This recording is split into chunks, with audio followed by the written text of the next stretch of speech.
Welcome back to Gamers8 2022.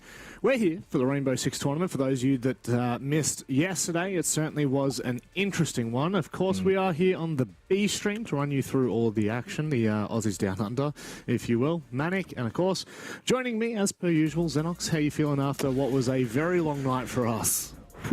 Yeah, I mean, it was a really good day, though, in terms of Siege, right? And some of the results that sort of played out. Obviously, Group B, we got some of those banging matchups like TSM and MIBR, BDS. Even they had a pretty good opponent in Falcons Esports. And I can't wait for that upper bracket final today. But Group A was obviously, honestly, should have been Group U for upset, because obviously Wild taking down Liquid, then taking down Space Station in what was obviously a really good upper bracket final. But then also Space Station taking down Dam1, then Dam1 losing to Liquid. The fact that Dam1 Gaming, the first team eliminated at this tournament, would never have thought that in my wildest dreams. I would have had them top 4 at minimum, but obviously not a very good event for them at all. No, but speaking of that event, Xenox, this is a 6-week program. We'll have a look at how things have played out up until this point. We've already had 3 weeks of events. Really, Rocket League, we had Dota 2 for the Riyadh Masters, and then, of course, Fortnite last week. This week, however, primarily focused on Rainbow Six Siege. We've got literally some of the biggest names in Siege here at this tournament, just quite massive altogether. And closing out before we finish up this tournament will be 2 PUBG Mobile back-to-back weekends, which I think for you, Xenox, you might be a little bit excited to see that there. I always love a bit of PUBG, but I've never actually done a mobile game as a caster before. Really? So, no. I mean, obviously mobile's not as big down under, but I think that's going to be a really, really good event. World Invitational, PUBG Mobile's massive globally, especially in the MENA region. When you think about India as well, absolutely huge, Southeast Asia. So hopefully a lot of eyes on that tournament. I could only imagine that there would be a fair few eyes, but it is nice to see, you know, for Gamers8, so many of the major mainstay titles kind of coming to the fold, if you will. You know, Rocket League up there with some of the biggest and best, and I've always found Fortnite to be such an interesting esport, but it's certainly it garners quite a large audience and definitely a huge support. So overall, very, very large event, but because we are here for the Rainbow Six stuff, we'll probably try and keep it to the here and now, the focus, the main point, of course. And there is another stream going on for those of you that may not be aware. It is over on the Gamers8 GG channel on Twitch. So you just drop the underscore and the B at the end of the URL, and it'll take you there. But seriously, I think that you kind of summed it up quite nicely. You know, this is a tournament has actually seen a fair amount of competition just in the last 24 hours alone. To think that the tournament only started 24 hours ago and we've already gone through 6 best-of-3s, many of which last night were upsets. And I think that, you know, Wild's probably the one that's on the tip of our tongue the most. But for those of you that aren't aware of the actual format, we'll have a look at this and try and explain this a little bit deeper. But to be fair, I actually feel like this is the most competitively viable international tournament with all best-of-3s. It's really good to see a tournament that kind of keeps to the trend of the best-of-3s. It means that there's no flukes, which makes Wild's trek yesterday even more insane. Yeah, and look, obviously, when you think about teams like Team Liquid that bundled out in the upper bracket semi-finals to Wild, Oh, okay. He's gone and disconnected on me, unfortunately. What he was saying was the fact that Liquid have been dropped down. There we go. I'll let you finish your point there, mate. No, I was just going to say, look, the fact that obviously Liquid, you know, losing that first match, being able to drop down into the double elimination and then through the best-of-3 system, make their way forward into that lower bracket final where like, it obviously gives us the confidence that when we get to the end of the tournament, the winning team is the best team.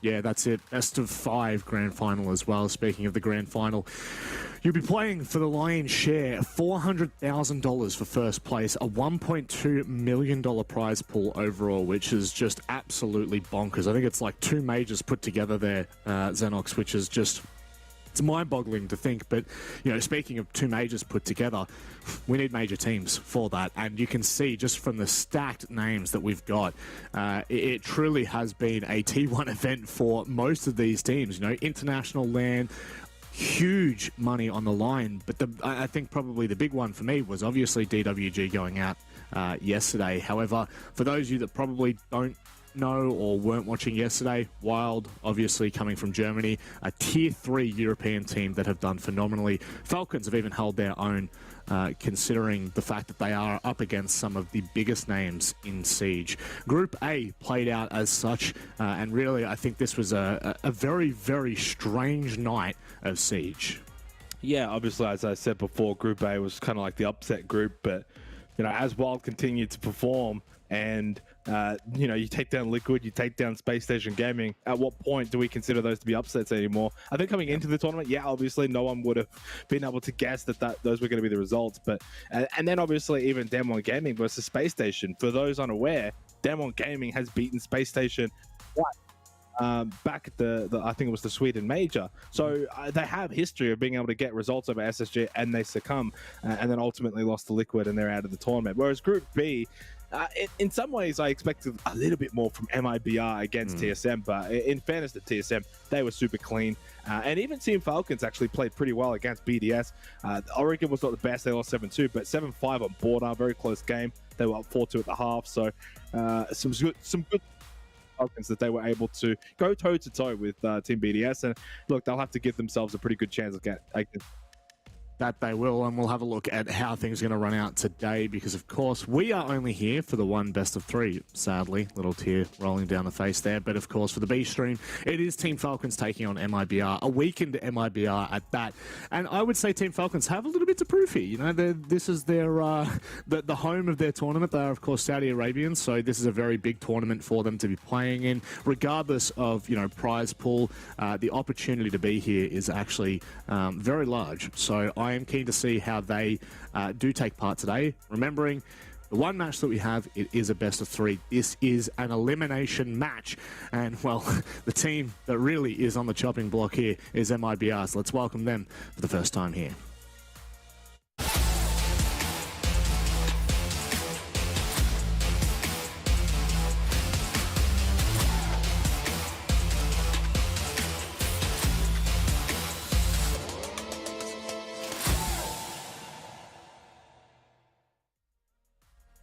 Well, I mean, for MIBR, it's got to be an improved day too, because they just were not able to match TSM in the opening day. 7-4, 7-4, losses on Chalet and Theme Park. Definitely left a little bit to be desired. Probably not the best version of MIBR that we expect, but ultimately I think that they should be able to bounce back. This is a match that they are the clear outright favorites. They must be winning this, and probably winning this 2-0 as well, in a similar fashion to what Team BDS was able to do yesterday. And I honestly think they weren't completely awful. Liquid was great. Fullypox was great yesterday as well. Just need to see a little bit more from the other 3. Get that full team cohesion to another level. If they can do that, I still think they can make a pretty decent run through the lob bracket. Well, they're going up against a team that is from the region in which we are broadcasting.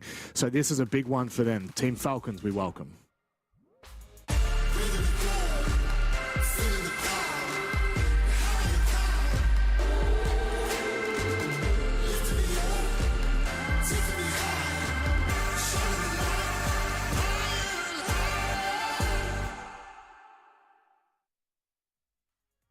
Well, obviously relatively unknown to the T1 of Siege. They had a very good day yesterday going up against BDS. 7-2 on Oregon, but then turned it around a little bit on Border. They were up 4-2 at the half before succumbing to the BDS comeback. They lost that one 7-5. Probably would have felt like they could have actually got a map there against BDS. And that's probably the goal today. They will have their own internal goals of wanting to be able to win this entire series, Rob. But I think from an external perspective, for me, if I have to say anything for Team Falcons, it's can they win a map today? That's got to be the goal. If they can do that, then full credit to them. I just can't see them winning this series against MIBR, a team that needs to win to move forward in the lower bracket, that should be winning, that has the experience at this level. But what I will say is you don't want to write them out. You really don't. Underdog stories, we've seen that with Wild. No one gave them a chance against Liquid 7-1-7-1. I'm not saying Falcons going to do that to MIBR, but there is a chance they could surprise them. I mean, a 7-5 loss against BDS does suggest in the rounds themselves that Falcons can hold their own. And if they can do that for obviously enough rounds, who knows, they could steal a map. And if you do that, you put yourself in a position to win the series. Well, that's just it, you know, for Falcons at this point in time. One, great opportunity to be here. Two, they've got a lot of money on the line. But three, they just are a team that are out for anything. And MIBR, as wounded as they are, could really succumb to that. So we'll have a look at what maps we're going to be going to. Maybe Border might well be in there for Team Falcons, considering how well they performed on it yesterday. It's actually slipped through completely into the second set of ban phases. Of course, for those of you at home that are trying to look along with the vetoes, just have a look 1, 2, 3, 4, or of course read it like a book. That's how the bans have unfolded in front of us. Xenox, do you make much of this, or are you kind of like sitting back waiting to see how this unfolds? Yeah, probably more so sitting back. It's a bit difficult. Obviously, we don't have as much intel and information regarding Falcons. That's just the truth of it. And obviously, we'll get to learn a little bit about them. You did obviously mention the Border, and reason for that is, of course, their match against Team BDS yesterday, where they actually played very well on Border. So yeah, I'm a little bit confused as to why they maybe wouldn't want to go back to that. But maybe they do feel like Villa is a map that they can have some success on. But ultimately, I think for MIBR, this should still be theirs. They've got a 73% defensive win rate on Villa, 2-1 record. They've got a +6 round differential. They do ban it out, so it's not exactly like a home map for MIBR, but yeah, Falcons are going to have to bring something crazy here. We'll see whether that could be in the ban phase. Habana, Thatcher, nothing really out of the ordinary. I guess Habana, you could probably argue, might be a stranger ban, you know, probably more so looking to something like a Nook, if I'm being completely honest. But Habana has a lot of use when you're thinking about the pushes. Think about Study into Aviator. And of course, Bedroom all the way onto the statuary wall. There is quite a bit that you use Habana for on those hard breaching. So with MIBR banning that out, it'll be interesting to see what they go for on a defense. Please not mirror, please not mirror. It is a Kaid ban. Interesting. Well, I would say the ban phase is kind of 50-50, 50% what I expected, and maybe a little bit of a curveball toward the end. Yeah, I mean, I don't mind the Habana ban in fairness, but it's also something that we don't probably see as much of. And is it really going to have that much of an impact, whether it's available, not available? I don't think so. There's enough hard breaches available that I don't think you're really going to sort of miss the Habana per se. I don't mind Kaid and Valk and obviously Thatcher. So yeah, I'm also probably 3 out of 4. I think are pretty good here as we head to Aviator games for the first round. MIBR on the defense though, Rob. This is where they can do a lot of the damage early on here in this map. If they can get out to, you know, we saw it last night. We saw a lot of 6-0 defensive halves in our last series with Damn1 Gaming and Team Liquid. I'm not saying MIBR is going to be able to replicate that, but on the defense of Villa, it's usually a pretty good match for it. Nowadays, it's probably closer to 50-50 overall, but AVG is a good site for defenders. So a good start here for MIBR is what they need. 10 seconds left before insertion. It's going to be hard for us to kind of give any expectations for Falcons, I guess. We actually don't have a lot of information on them. Our stat tracker only limits to, I think, tier 2 teams, maybe tier 3 for some teams, but certainly Falcons for me is very much an unknown coming into this. So I am excited for them, especially coming up against, you know, MIBR, a very strong team in their own right, and a team that's got some veteran history. This is a perfect opportunity for, you know, even Saudi Arabian fans to kind of level out their expectations as to where their region is currently at. Falcons at the head of the Saudi Arabian League right now. I would imagine that this is a perfect opportunity for them to test the waters. Yeah, it is. And that's the way they need to treat it, right? The match against BDS, the match now against MIBR, it's a wonderful learning experience for Falcons that they could take back after this event and really use it to their advantage in being able to continue to dominate locally and getting this international experience against T1 teams of the nature of BDS and MIBR cannot be understated. So it's a matter of, though, after this event, what they do with this information, what they do with this experience. It's one thing to play it, to get the experience. It's another thing to almost capture it like lightning in a bottle and be able to just sort of harness that power moving forward. So keen to see how they try and break down this defense. AVG, very defender-sided, a lot of choke points that they do have to clear out. Brown stairs here, obviously a vital one. Can they push into study? Can they put pressure onto Aviator? But it's Riyadh that finds the opening kill. 0 kills. Yeah, that's not the start I'm sure that they're hoping for at this point. You know, you want to be doubling down, and Riyadh has actually found himself at the bottom of main, so this is even more dangerous. Luca's going to be sitting there. They don't know that Riyadh is there. He's going to find a double. That is absolutely horrific for Falcons to start out here. He might find a third. Joker, with his eyes pinned to stairs, gets caught out. And this is really difficult for Q from here on out. I mean, sure, you've got a Talon shield in front of you, but Philippe Box decides he's got to catch them all. And that is a very strong round for MIBR to start off with. Yeah, not a surprise. On that particular side, I don't think Falcons are going to have the nous to break down the defense of MIBR. It's, as I said, a very, very, very, very good defender-sided site here on Villa. Now, heading over to Stat Trophy, this is where things can be opened up a little bit more. You do have what I would consider a couple more options. You can go for a bit of a vert take down below. Kitchen area, sheets, for example, try and cause havoc from below, and then try and push into areas like Astro, bedroom. Or you can go for a bit of a south to north take and come through AVG's side, push in through study, go up top brown stairs, clear towards 90, and then push in from that side. So you've got a couple of options here if you're Falcons trying to break down this defense of MIBR. Also curious to see, how does MIBR set up for this? Do they put a focus down below? Do they keep a couple of roamers towards sheet, towards kitchen? Or do they obviously keep more of a defensive-minded setup, try and block areas like Astro, make it difficult to push into bedroom?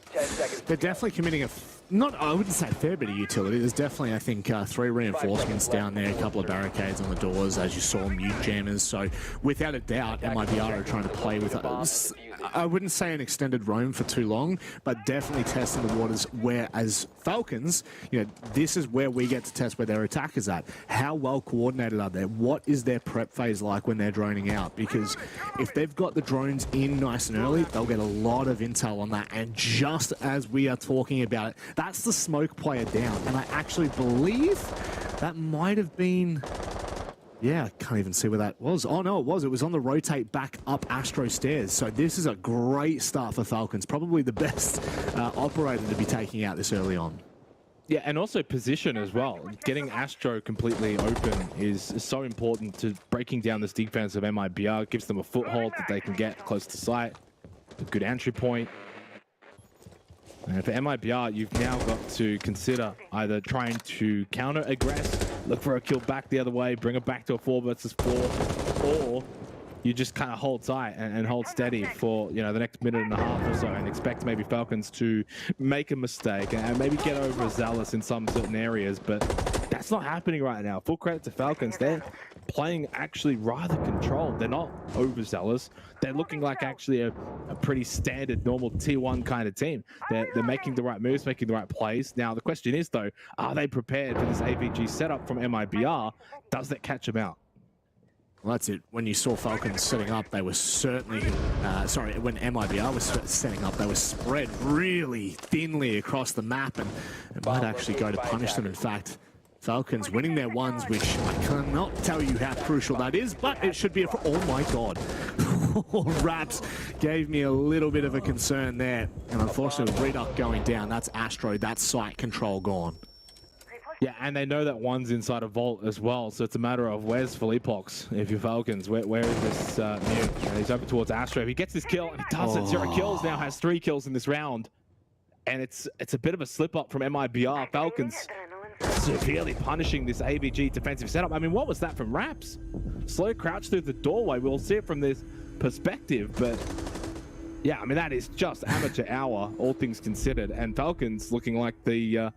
well, they're looking like the T1 team in that second round. MIBR got to be better than that.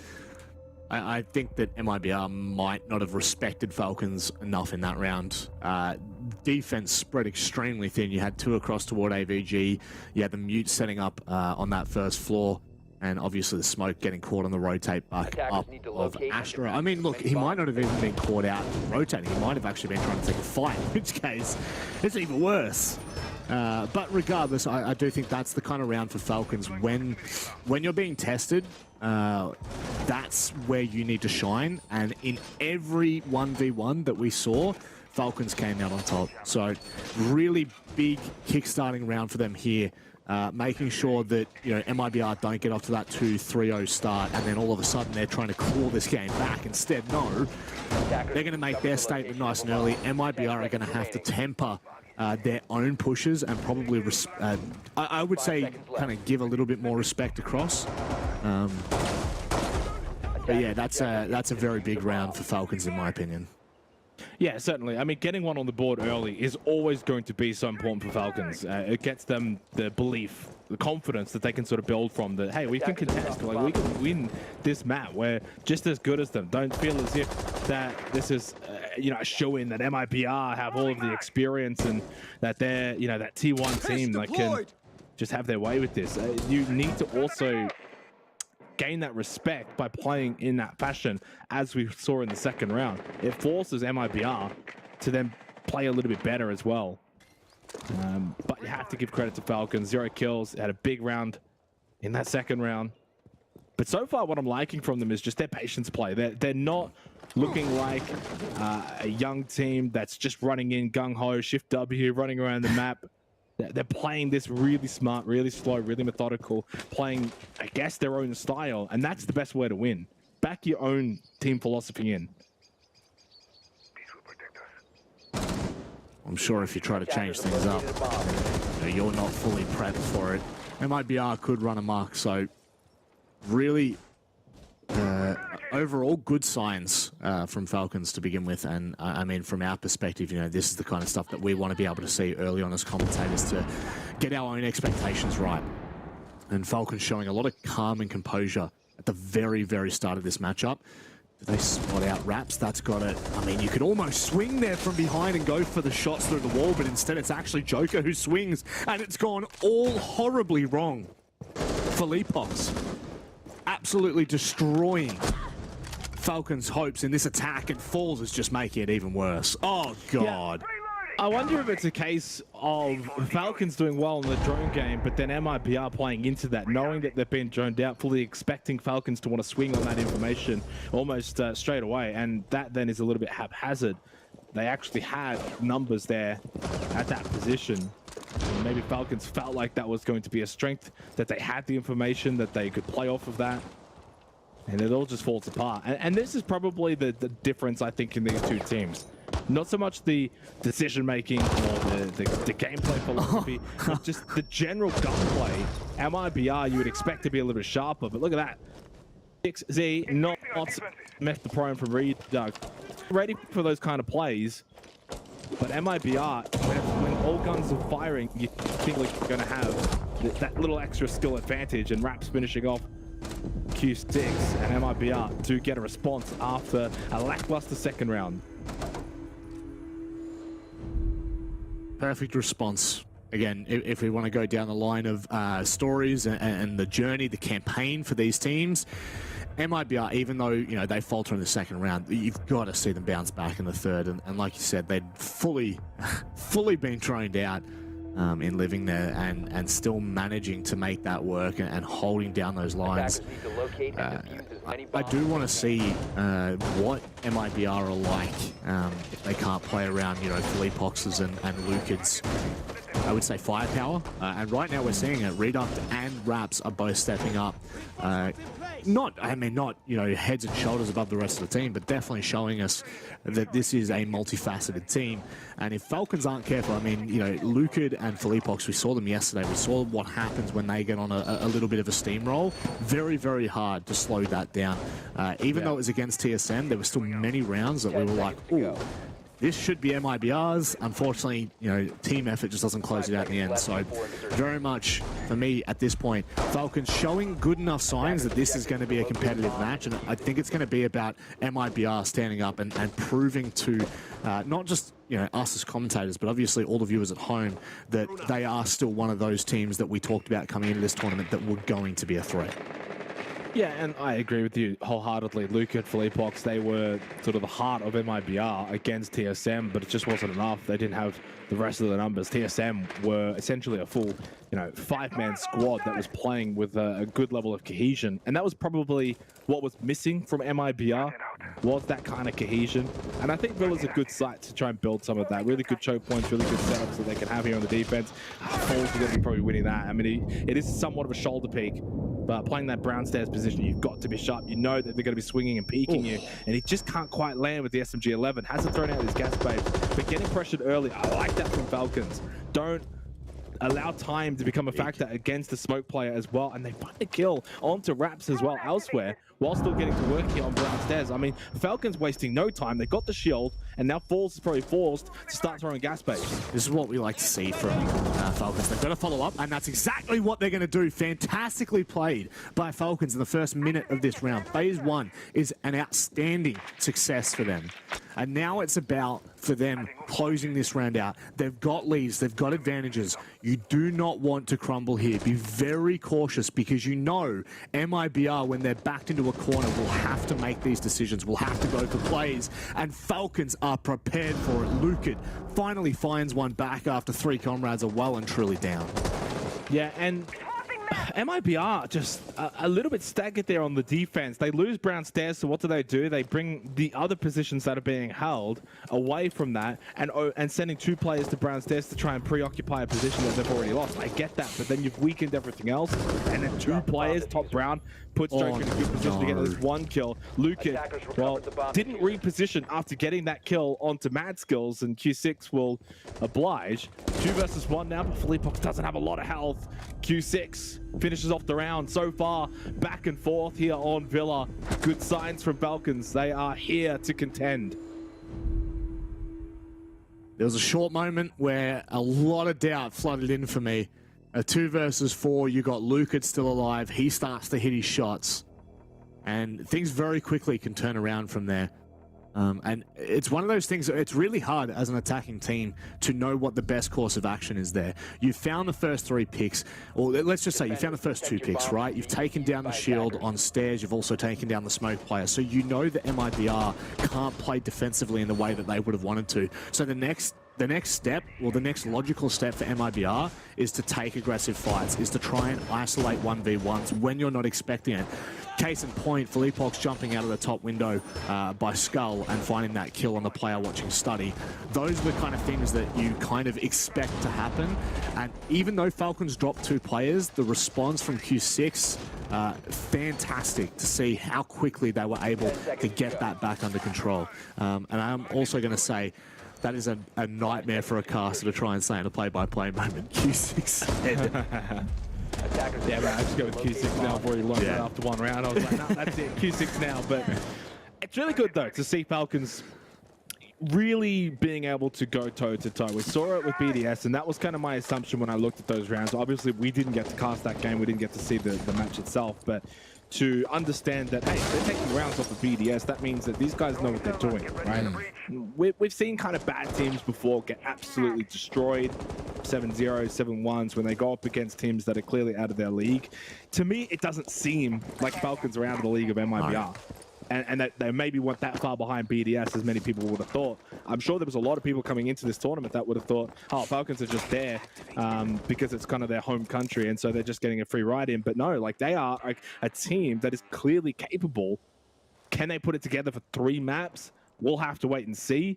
But if this was a best of 1 right now, I'd be concerned if I was MIBR. So they really need to stand up and step their game up. Otherwise, Falcons could pull off the shock upset with the way things have played out in the first 4 rounds.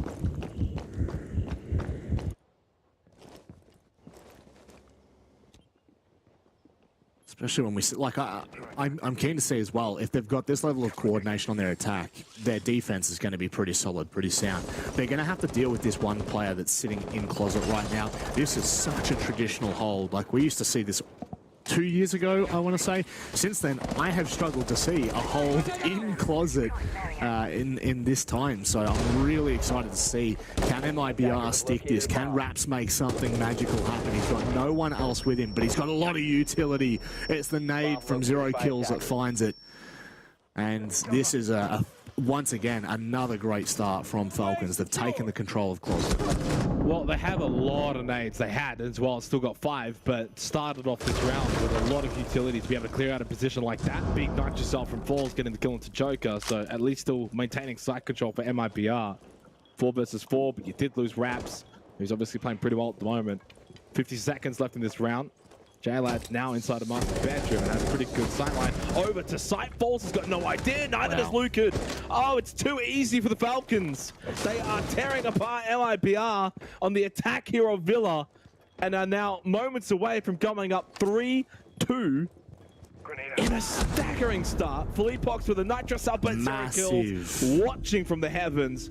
What a start for Falcons. This is, I mean, this is the Falcons that we all hope for, right? This is the storyline that we all love to see. Falcons, not only are they finding round wins, which is obviously a massive part of being able to actually have a successful attacking half, but for me, it's the coordination from this team. It is the composure. Something like a closet hold, I know it seems menial. I know it doesn't seem like it's difficult to deal with until you're in a competitive match and you have to deal with that in a timely manner. They dealt with Raps within, I think it was about 1:30 seconds, and they had taken over control of closet. This team is showing me really solid signs right now, and I am really worried for MIBR. I was worried coming into this matchup after seeing, I would just say how close the game was on Border. I was kind of flicking back between our matches yesterday, and the game was really close. Like, Falcons probably could have sent that to overtime, if not closed it out. And if MIBR play even, you know, like, I would say 10% of what they did against TSM yesterday, they're going to have issues. And right now, Falcons are well and truly capitalizing on all of these mistakes that are being made. And they're not even massive mistakes. It's just a game of forced errors. And Falcons are doing a fantastic job. Can they keep it up though? And what's the second half going to look like? We obviously don't want to get too excited too early, but whenever there's that underdog story, you do kind of fall into the trap of wanting to see it succeed and then getting your hopes crushed. But so far, all of the signs though suggesting to me that this is not, you know, random. This is not luck. That they have honestly looked like the better team. They've honestly outplayed MIBR in the first 5 rounds so far. 1 round to go to close out this half, and if they can achieve a 4-2 lead, puts them in a massive position to take this opening map of this series and puts MIBR at the prospect of being the 2nd team eliminated from Gamers8 already. It would be a disaster of a tournament for them. Daylight. Not going to be gifted anything just yet, and MIBR well and truly retreating from where they'd started. Lucid at the moment, this is a big fight. He can hold down this line.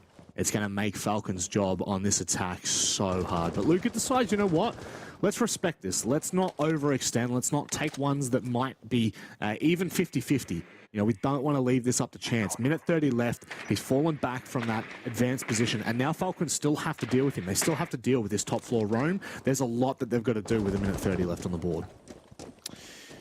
I think they're capable though. They've already shown us in the clinch and in the tight moments that they can compete, they can land their shots and clear out these positions rather quickly if needed. Still a bit of time, so I'm not too worried just yet, but yeah, a little bit of work to do. Still flicking those cams and seeing what information they can gather.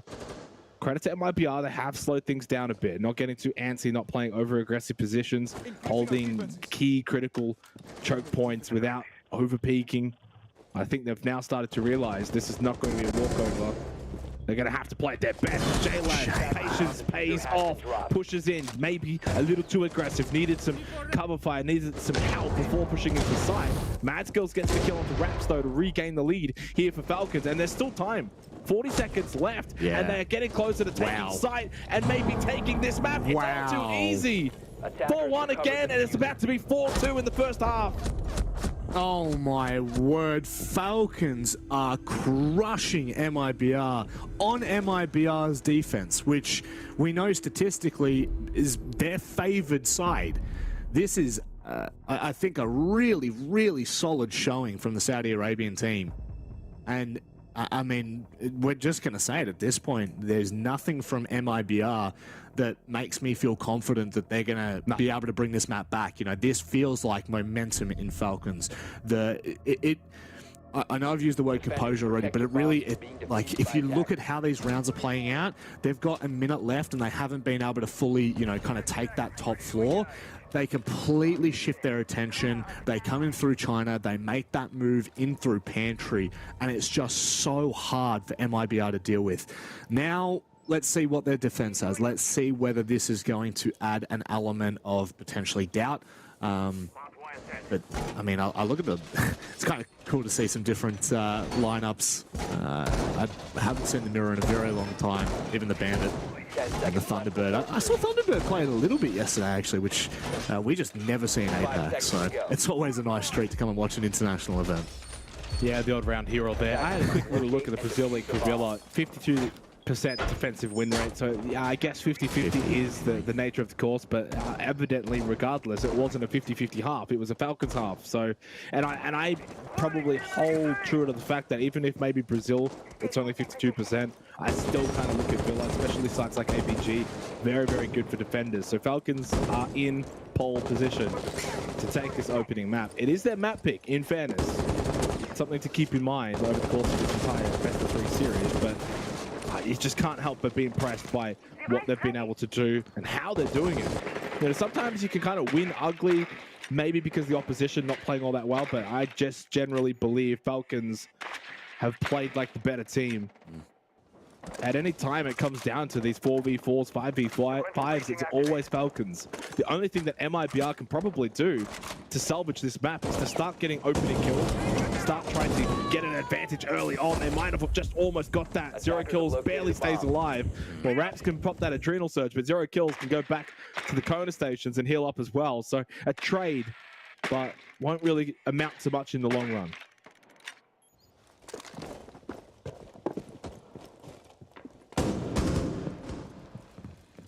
Falcons looking to potentially reaggress across this side of the map, and I mean, when you've got this much utility here, you may as well try and fight it. J-Lad's going to be able to hold, as well as Mad Skills, who's, you know, provided he can control Brick, splits held by J-Lad, so this is just MIBR. I don't think they're going to have enough to commit here. I think they're going to have to move back to the other side of the map, and with a minute left, a split attention, you know, it's not square one that they're starting from, but this is a really solid sign for Falcons. They're going to be able to retreat back to site, potentially turtle, and make this incredibly difficult for MIBR.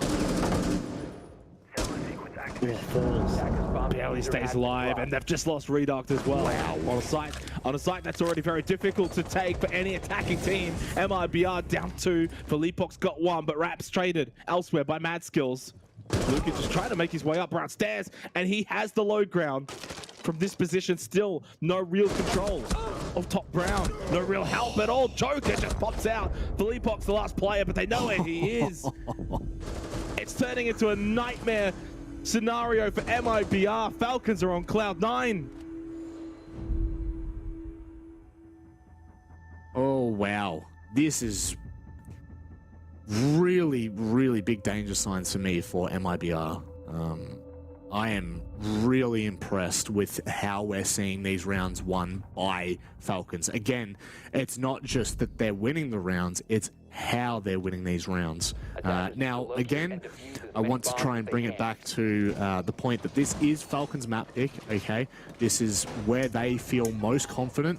And Villa's one of, I was going to say one of the most played sites in their domestic league, the Saudi E-Leagues, but it is actually only kind of sitting middle of the table, kind of equal 5 with Bank. So I really am a little bit shaken as to what I'm seeing right now. Solid performance. And this is the kind of start that we needed to see from Falcons in this best of 3. Because very quickly, a match like this could be blown out of proportions. But we're starting to see what the full force of this roster has.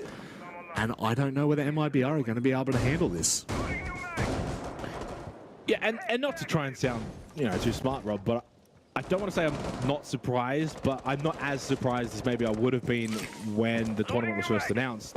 What we saw from Falcons yesterday showed they have the ability to go and stand up against these T1 teams, that they can put in a good performance. Now, remembering yesterday on Border, they got up to a 4-2 lead over Team BDS, and then BDS brought it back.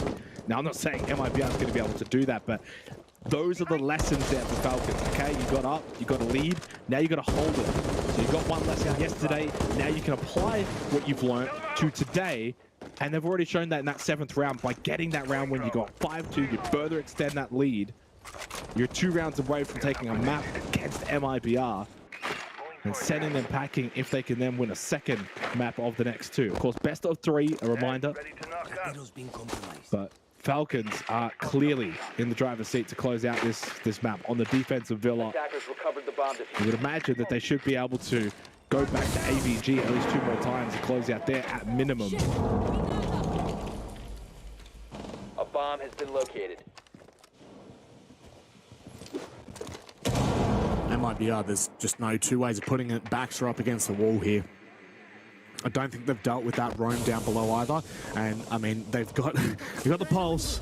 They've got everything that they could need for this round here, Falcons. I really like the lineup that they've got. This is really difficult for MIBR to deal with. They've still got Q6 that's going to be able to sit there and waste more time. But MIBR might spring to action here, force the fights, and it's not going their way. Quick trades do come back. It is 3 apiece at the moment. And MIBR, they do have Astro control. And it's not looking good, though, for Falcons. They lost the smoke, they lose the pulse, they lose a lot on site. And there's a minute left, and now MIBR can slow things down a little bit if they choose to. Wraps over towards top backstairs, pushing into Astro. Still 1 more Adrenal Surge available as well, and all 3 players remaining full health for MIBR. And they get rid of Mad Skills, and finally MIBR can stop this run of rounds from Falcons.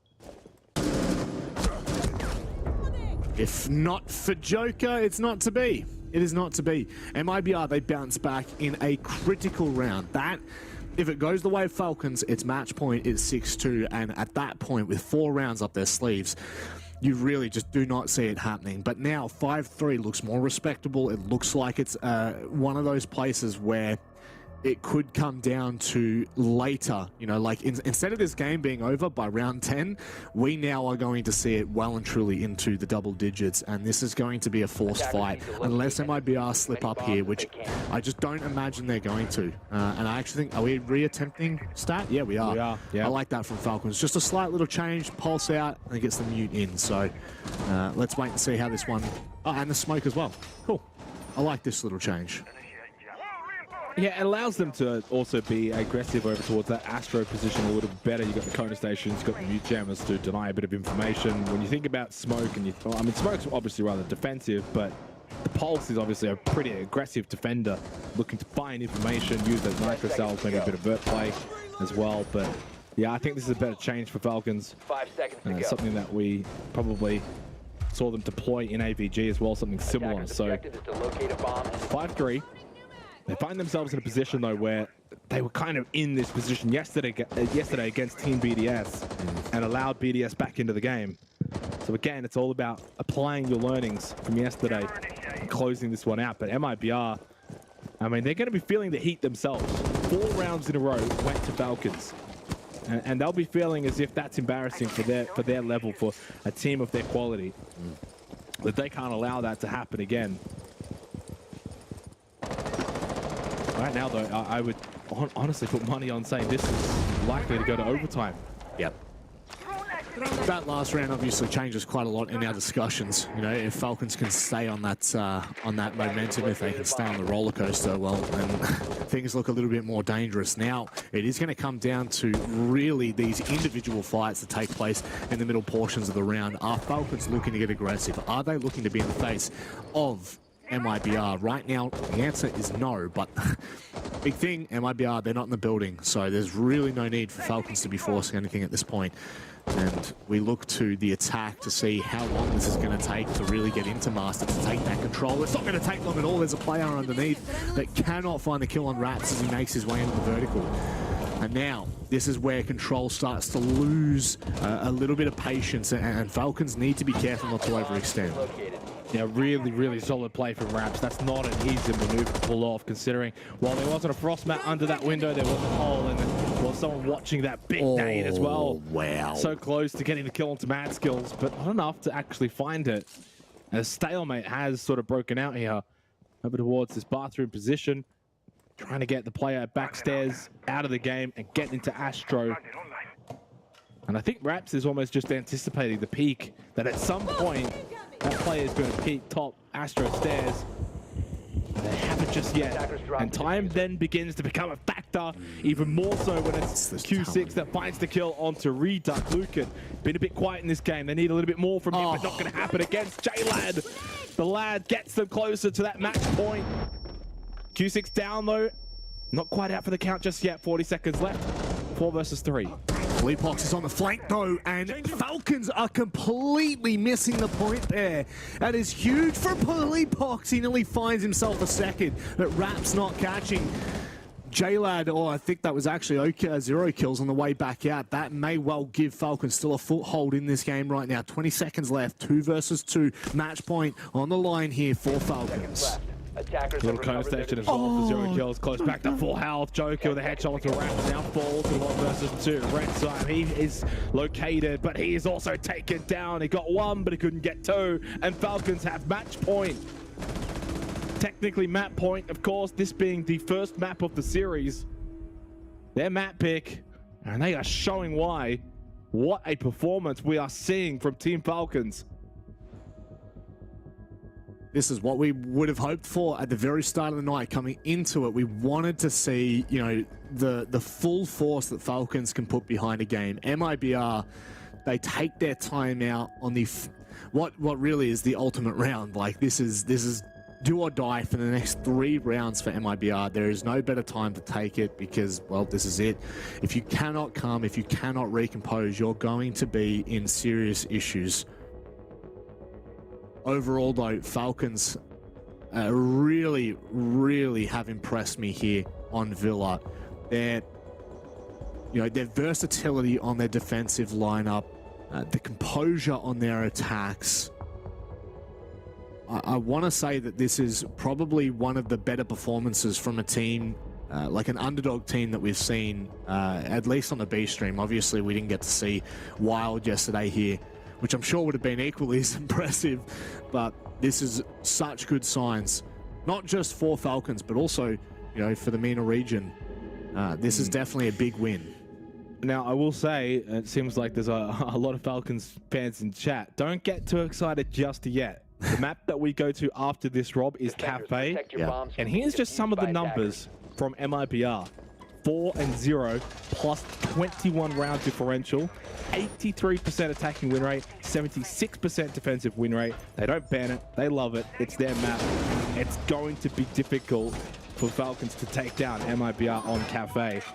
I'm not saying it's impossible after what we're seeing here on Villa, but yeah, this has kind of now got 3 maps written all over it. I think the 3rd map may be very likely, which is Oregon.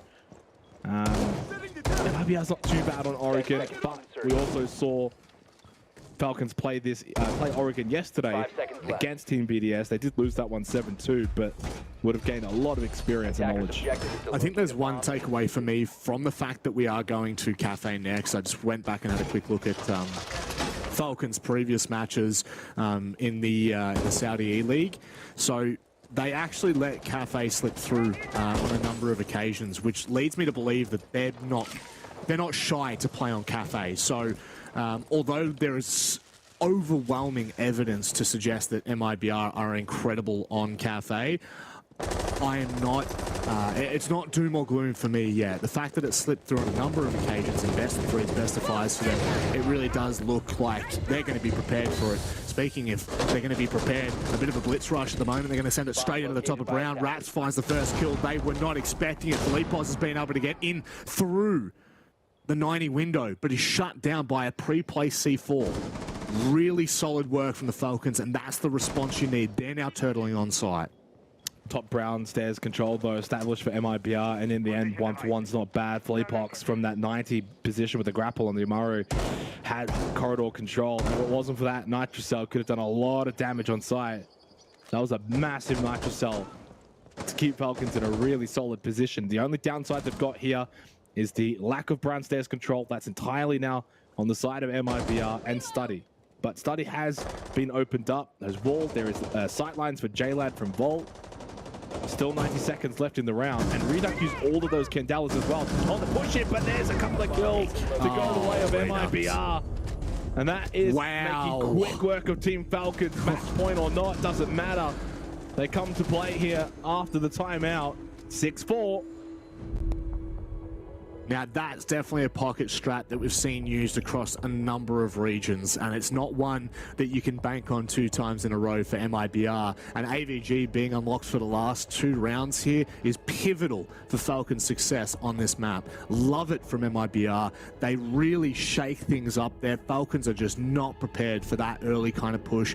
And granted, there's not very often you get to see a blitz push, especially on Villa, but it's really worked to perfection there. We now go back to AVG. This is where things need to get comfortable for Falcons. They've got 2 rounds to close this map out, and I just feel like this is going to be such a tall mountain for MIBR to climb.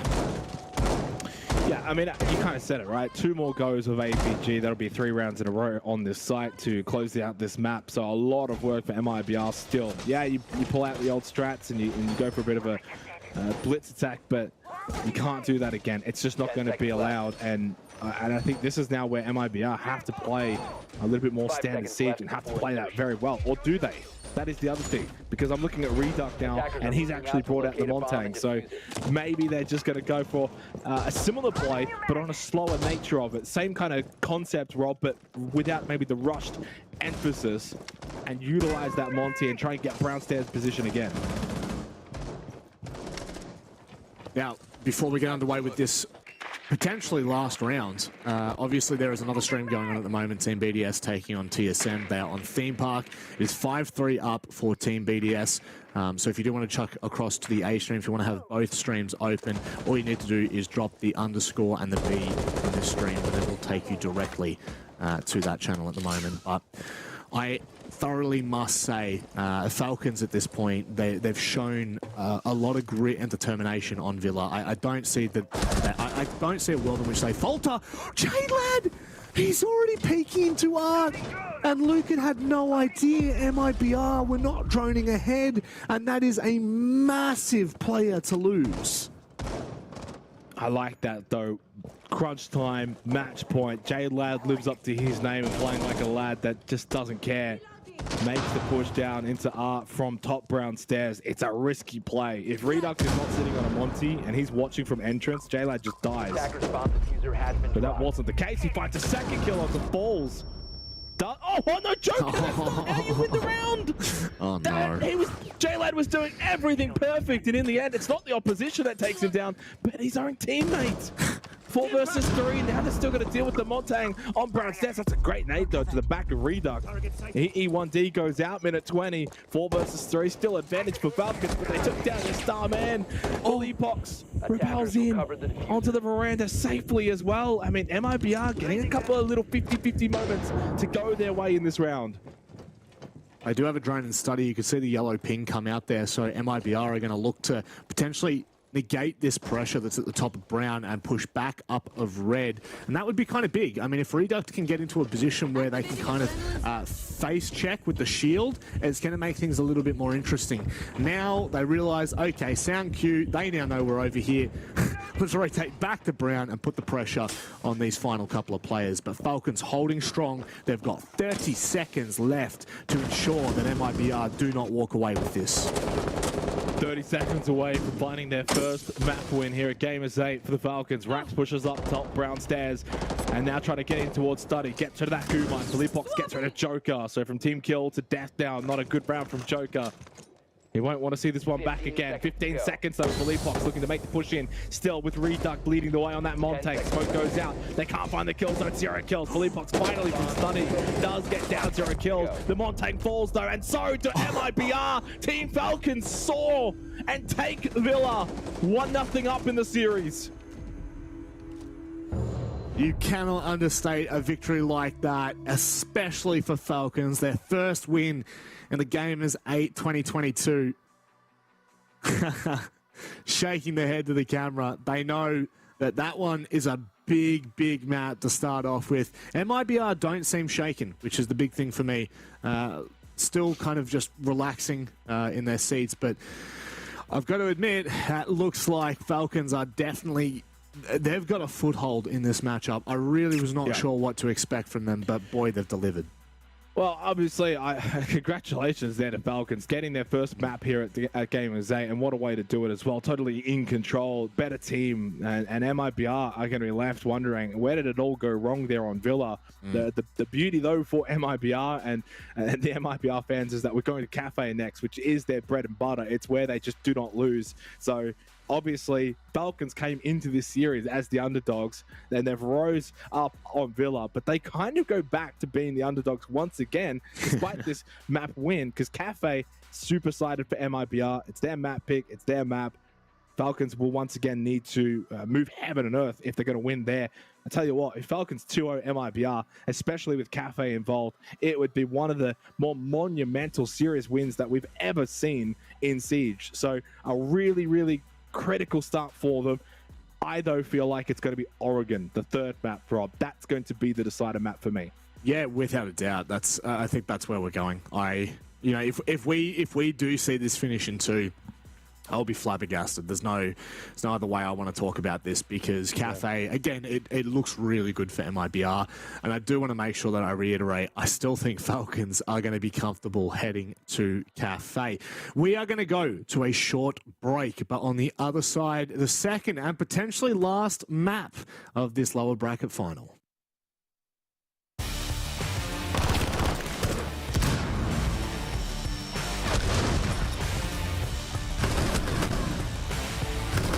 Drop the bomb diffuser. Secure!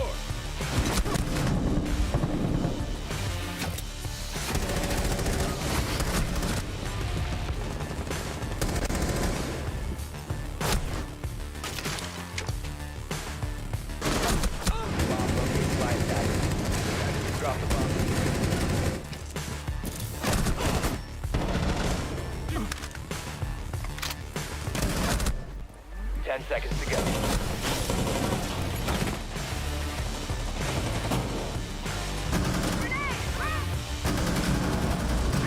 Bomb has been located. 10 seconds left. Bomb has been located. 5 seconds to go.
Progress is a race that has no end.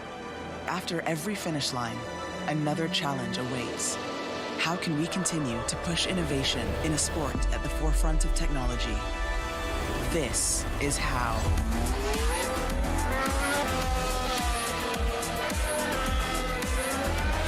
Discover how Aramco and the Aston Martin Formula One team aim to meet Formula One's sustainable fuel targets. Aramco, powered by How.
عايز تترجم راب؟ تعالالي. ملوك السين دي انا ملخصه في سطور، بس مين يقرا؟ فاهم؟ كلام الشارع ده انا هرشه كل المجال حبايبي بروز. وانا كاكازوكو مصدع ايه القي نظره لو على الحلاوه عندي كاستر والاسم عفرت يا عفرت، هتفضل معفرتها ولا ايه يا برو؟ انت مين يا هو ازاي ده دخل هنا يا جدعان؟ نكسر الدنيا الاول وبعدين نتكلم، نعيد من الاول. لا لا لا لا لا لا مش مسجل. اخواتي عشان فاهمين السين، سبوتيفاي عمل لك بلاي ليست الاقوى راب مصري، اسمع ملوك السين ببلاش.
Map 1, definitely interesting for all of us here. Falcons take it. And I would say emphatically, I don't even know whether I can convince myself that MIBR were ever in that matchup, Xenox. It was pretty heated. Yeah, I mean, full credit to Falcons, as we've already said. Now, though, they've got more work to do. This is the nature of best of 3 versus best of 1. If we were doing a best of 1 right now, it'd be full celebrations and you'd be asking all the questions of MIBR. But they have the opportunity to go to their own map now and redeem themselves, obviously get a little bit of revenge, and for their sake, go to a third map.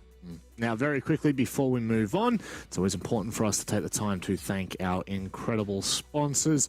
One, VOV. Now, if you do want to learn more about them, it's www.vovxp.com. Also, we have the incredible Aramco, which I think is MotoGP sponsor as well. You know, just quite a big name getting in there. And Dr. Suleiman Al Habib. So, again, an incredible thank you to all the sponsors for coming on for this event. Without them, it really isn't possible to put something of this size on. You've got 8 international teams at a LAN playing for $1.2 million. Speaking of those teams, Falcons and MIBR head-to-head. We go to Cafe, where we want to be very cautious about the expectations we set here for any Falcons fans in chat. We saw quite a few, Xenox. So this one is going to definitely favor MIBR, at least from the outset, and where it goes from there on the server, it's anyone's guess. Yeah, and that's the thing, right? That's not to imply Falcons can't win here. I think what we saw in Villa suggests that they can actually win here on Cafe, but all the numbers, all the stats, all the history says this is MIBR's map. This is their map pick. They've not lost on this calendar year. So we have to just sit back and say, okay, MIBR favored a bit, going into Cafe. What can Falcons do? Now, the one benefit here for Falcons, Rob, is they're on the defense early here on Cafe. So I think this is going to allow them to get a good foothold, get a couple of early rounds.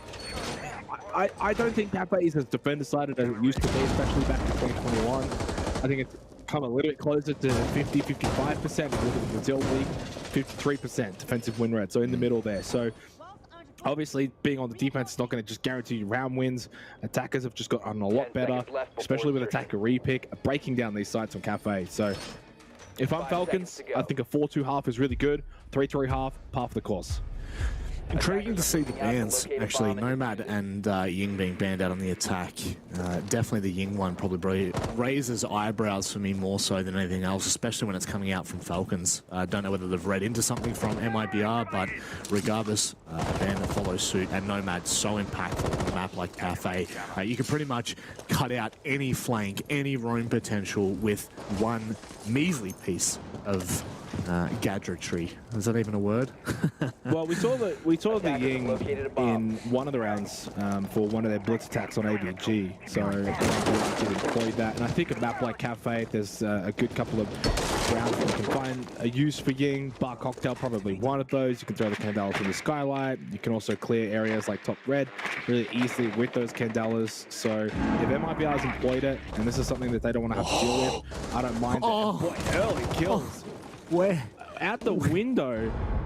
I mean, that is an awful start for MIBR. It's just a free round now for Falcons.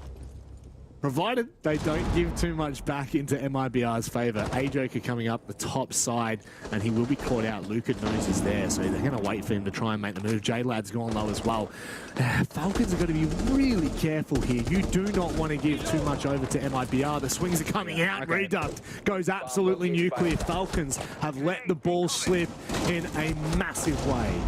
Yeah, they've misplayed that. I think they got a little too greedy. They got the first 2 kills and sends blood in the water. Joker does get the kill back onto Reduct, but MIBR played that perfectly. After losing the first 2 players, what do they do? Drop red, get Cigar balcony control, try and get a few shots back, and it almost plays right into the hands of Falcons, right? But the only problem there is Falcons remained aggressive. They didn't need to. They got the first 2 kills on a Bar Cocktail defense. From that point, just play defense, sit back and wait for MIBR to have to force the engagements. Don't run at them.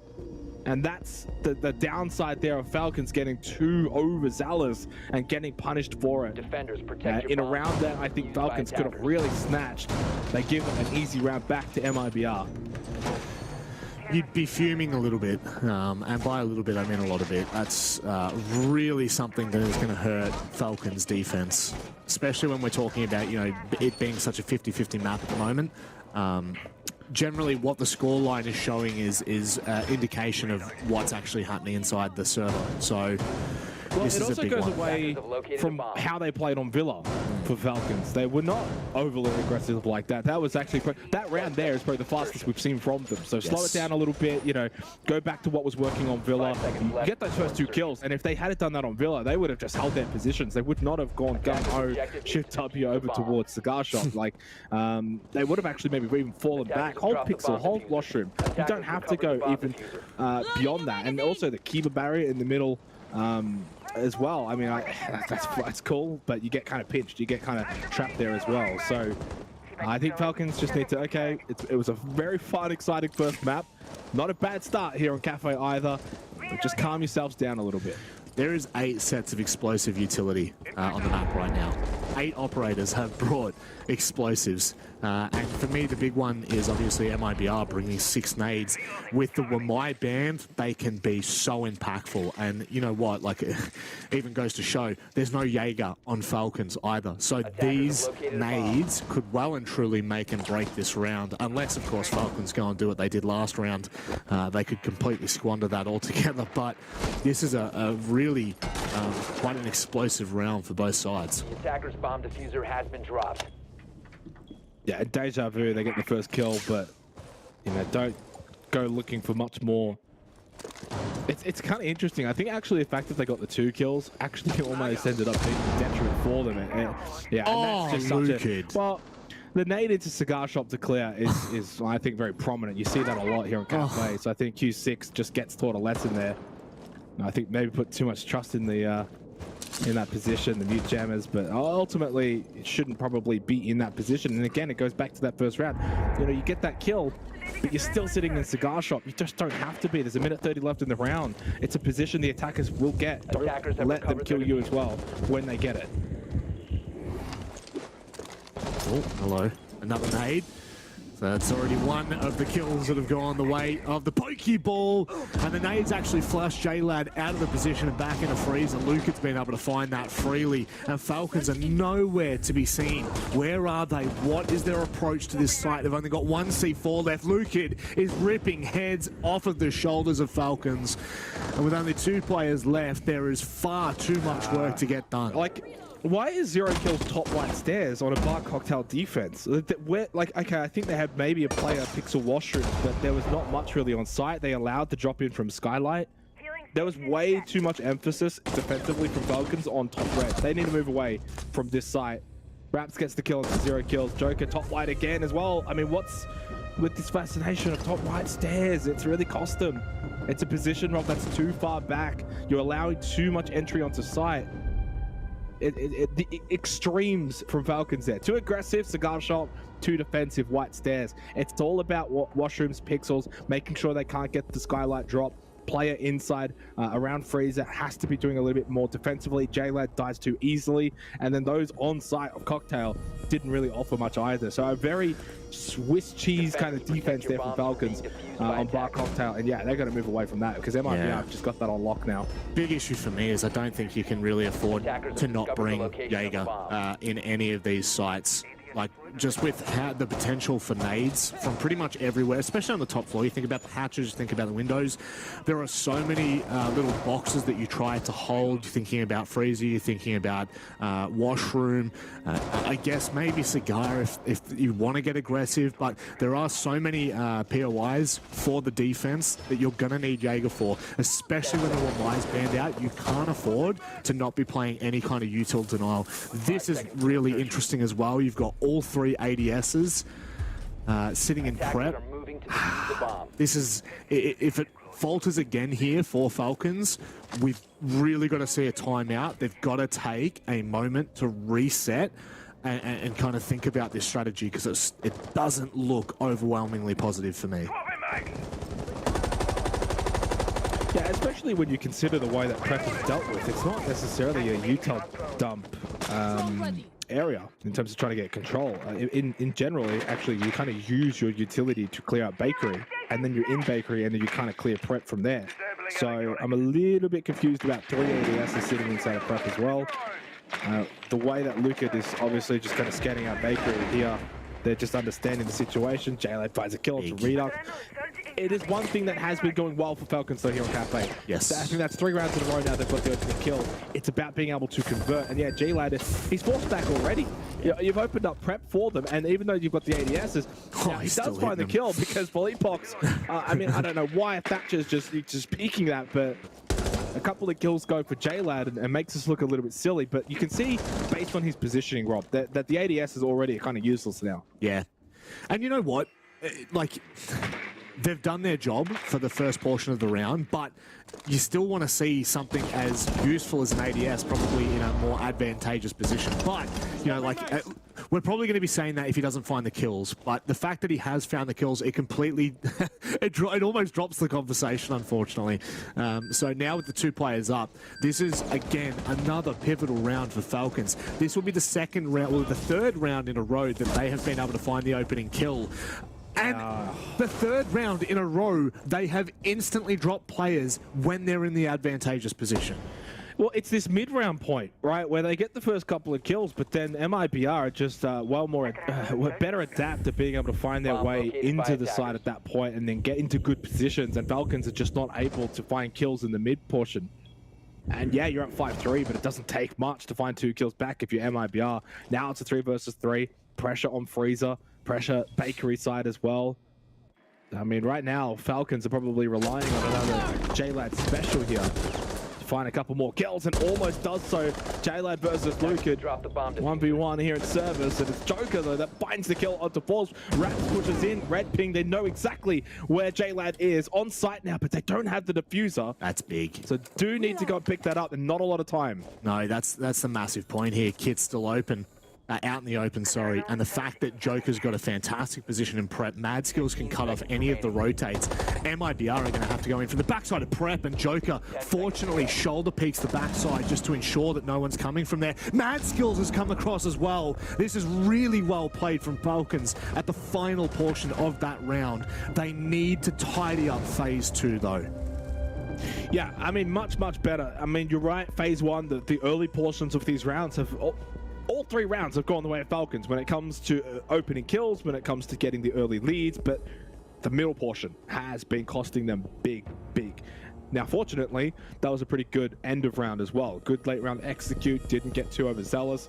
They were able to hold their positions really well, and obviously Diffuser kind of stuck in prep really was the biggest detriment there for MIBR that they couldn't just overcome at all. The one good sign there, though, for Falcons is that even though they struggled on Bar Cocktail, you go straight down to kitchen cooking, and guess what? Success first time around. It wasn't the cleanest round, but success.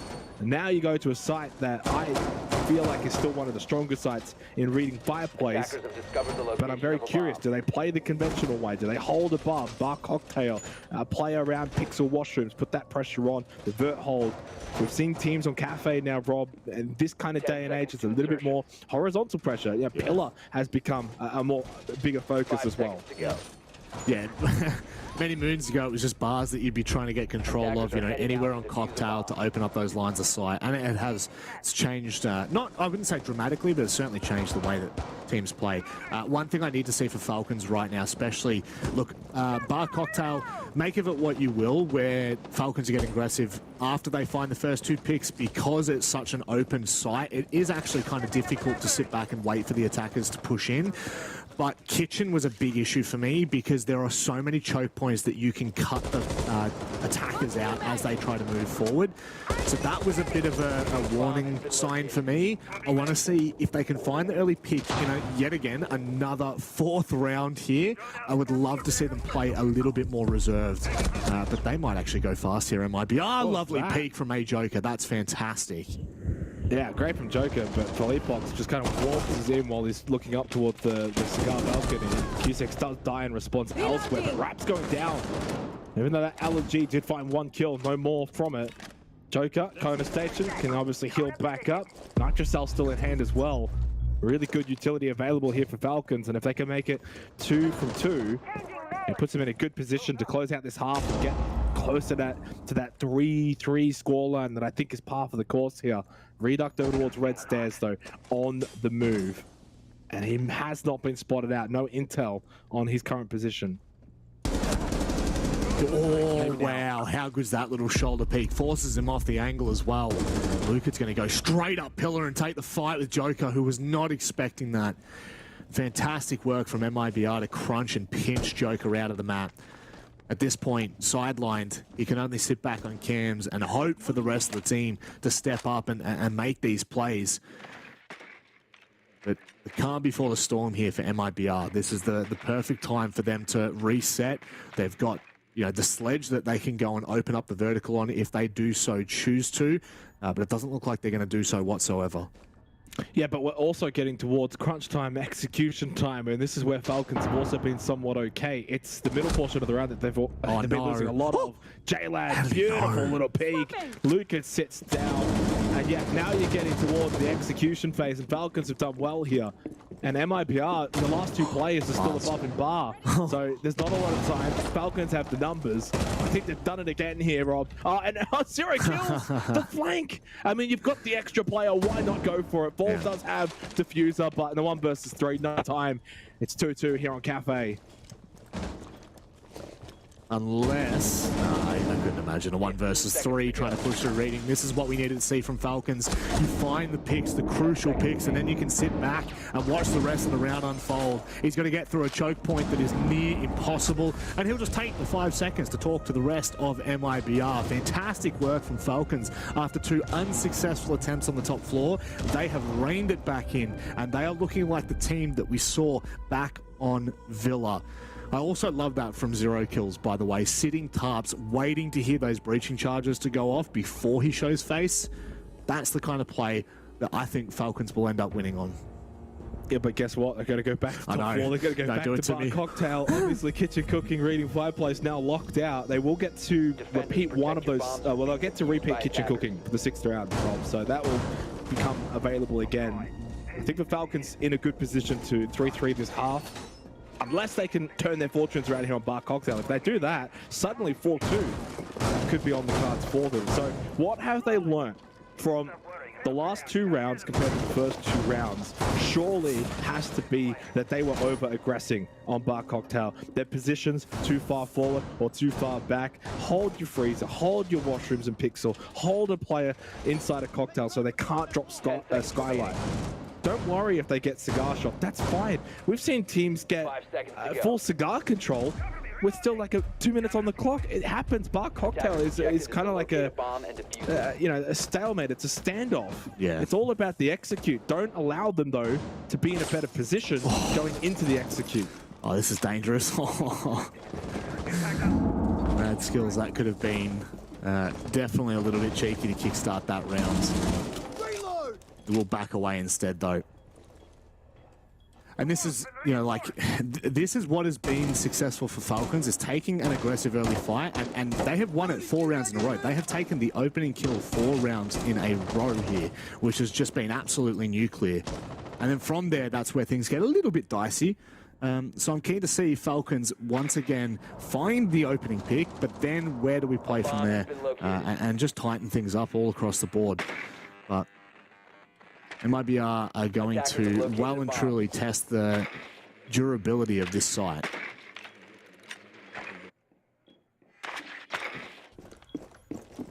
I'll tell you what, Falcons, if they can win a 3rd round in a row, puts the pressure right onto MIBR. But for the first time in this map, it's a MIBR opening kill. Lucid close to death, but the adrenal surge from Raps will recover some health. O-Kills just full white and running around white stairs as well. Reduct has red stairs control. Oh, this is such an aggressive play from Mad's Kills. O-Kills actually got the kill onto Philippox though. Despite the pressure, out white stairs has done a tremendous job.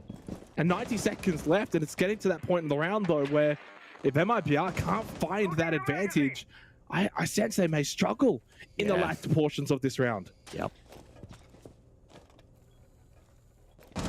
Very well could. Jaylet in a very different difficult position. If they are not checked, he's going to go absolutely massive here. I don't know whether they've got a drone in the position for MIBR to actually make this work. So that is going to really, really put a bit of a burner on this round. Joker still down below. This is a really... this is a pivotal moment right now. Falcons find this pick. They're in serious strife. Oh, no. They went straight past J-Lad. He stands up, gets the easy kill onto Reduct. Joker on the run. But, yeah, MIBR now starting to just sort of wonder what's going on. Luca gets the kill onto Madskills, who was still lingering down below, but it was Pillar. J-Lad under pressure in backstore, though. He's forced away. And honestly, MIBR have done a really good job in pressure positions on this site.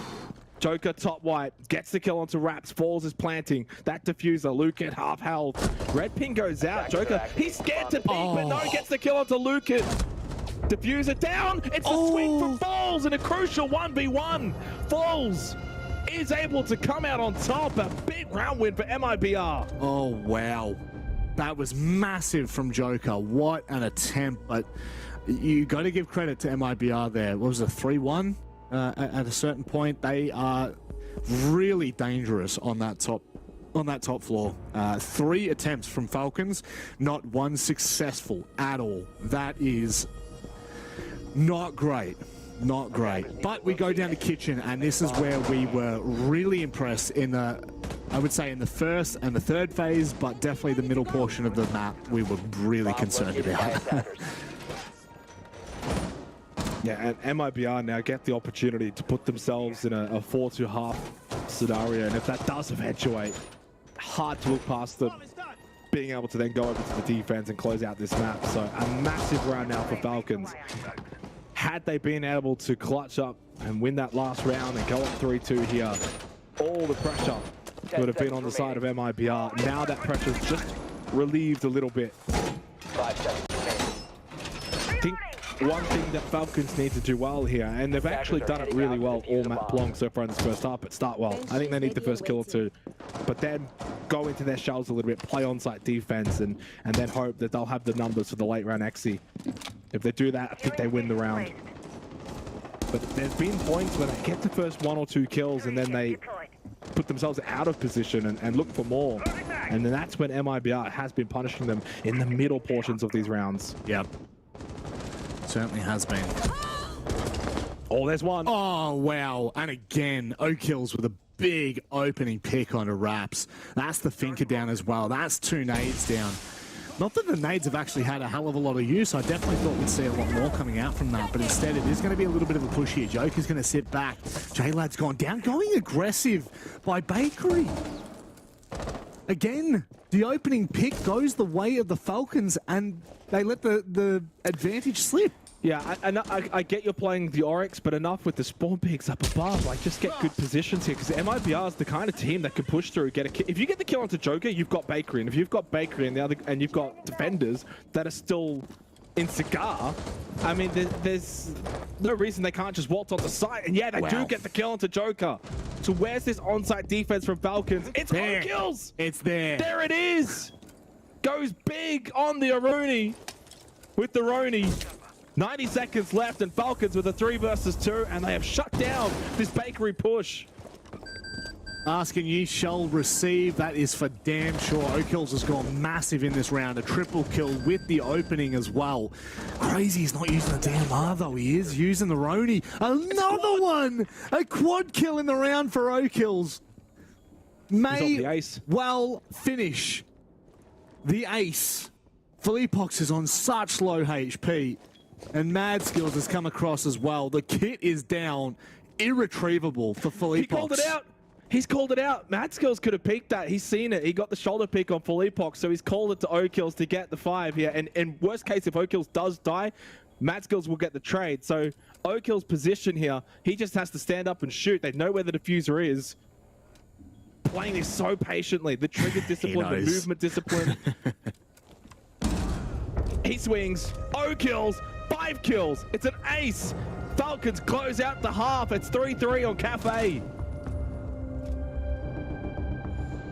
such an important round, and I mean, you're not going to ask much more from any of the players on Falcons. That is absolutely massive from O'Kills, from start to finish, proving that this roster right now is a menacing threat. The opening kill out toward bus stop, and then of course the double in prep. From there, the round really started to snowball out of control. They now go to attack, and MIBR's defense, I really feel like this is where Falcons going to be tested the most so far in this series, is MIBR's Cafe defense. Attackers have located a bomb. Could also just put it this way, but MIBR is 4 rounds away from being defeated. Yes. And sent packing from Gamers8. I mean, Falcons are just getting closer and closer, right? It's going to get to that point. And you know what? It's already gotten to that point where history and the stats are just completely thrown out the window now. Falcons getting the 3-3 half. And I think they're good enough on what has been a very aggressive team. You bring that to now an attack going into Cafe, a map that is not as defender-sided as it used to be. You see the stats, it's all closer to 50 to 55%. So they are well and truly in this game. Who cares if MIBR has not lost on Cafe this calendar year? Records are meant to be broken, Rob, and one could very well be just about to be broken. And you know what? It does look like the winner of this game, which honestly, Falcons at this point, I'm on that bandwagon, will be going up against TSM, who currently are 4-1 down on Clubhouse, and they are the map down. So very well, Falcons may have to play one of the NAL powerhouses. O'Kills straight into Cocktail could really put a lot of pressure on here. And this is a crucial engagement. Instead of going for it, O'Kills actually just backs away and takes control of the top floor, but Lucad's not giving it up without a fight, Xenox. No. And MIBR need to dig deep here. The pressure's now right on them to do well on the defense. O'Kills is just going nuts right now, along with J-Lad as well on the Jackal in washrooms. MIBR, for what feels like the 7th time on this map, have lost 2 players early.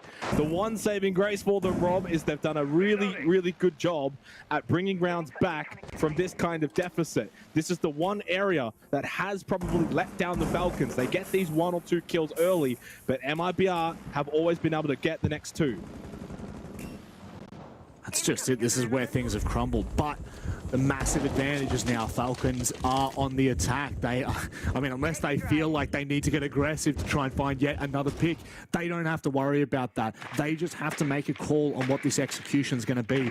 This may well be the stark contrast. I think, what, all but 1 round so far. So 6 out of the 7 rounds, Falcons have found the opening picks. And in 3 of those rounds, actually, no, sorry, make it 4 of those rounds, it's been a double opening pick. So this has really been to the detriment of the Brazilians. That they do not kind of tidy up these early rounds, I am 100% convinced we are done in 2. Yeah, I mean, it's hard to question that, isn't it? 40 seconds left for Falcons. You're on the attack now, so time not really your friend. Philippe Pox takes a big chunk of damage. Inox scanner being put to work. J-Lad, there's another one. 5 versus 2, and surely they can't falter from this position. Falls, big kill, needed it desperately. Rat still with 1 more gas bay, throws it out with 20 seconds left. That will soon dissipate, and maybe then the hopes of MIBR with it. Drop down from Mad Skills into Freezer. They've got the ping, bomb chassis available. Can they get the default plan? They don't need it. Q6, quick double kill to close the round out. 4-3 lead now for Falcons, 3 rounds away from sending MIBR out of this tournament. I said this is where Falcons' biggest test this series was going to come, on the attack of Cafe, and they have just passed with the biggest check ever. MIBR now have to move to Fireplace and Mining, actually. That is... What? Oh, they're going into the strap books. Yeah, I need to go and have a look at this, actually, because I definitely do not feel like that is a site that is played no matter where you... Oh, no, to be fair, in Brazil, it is the more played site. than Really? Reading Dining. Wow, Yeah, Reading 5 Dining. to 3 is not a massive sample size. No, it's not. And you know, when Cafe's only been played 3 times, we don't have a hell of a lot of data to go off. But technically, it's nearly played twice as much. Well, I do wonder then, is this the pocket pick for MIBR on Cafe? Is this something that they feel they can go to when things are not looking that great, that you can just bring out this site that teams don't generally play or don't really play against for that matter? But Attackers are moving. I will say it's a big respect move here to the Falcons. You're pulling something out that we don't conventionally see, at least in APAC.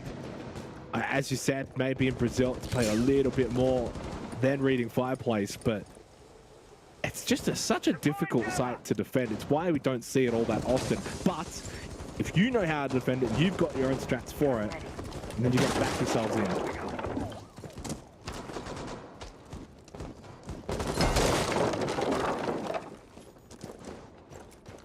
Genuinely think that if there's a team that's going to back themselves today, it's going to be Falcons. They are on a heater, Xenox. We like to use that saying every now and then. The hot hand seems to be in favor of the Saudi Arabians at the moment. Joker and, I mean, look, to be honest, JLad and no kills have been fantastic, but I feel like Joker on Villa and now on Cafe has found some incredibly crucial kills.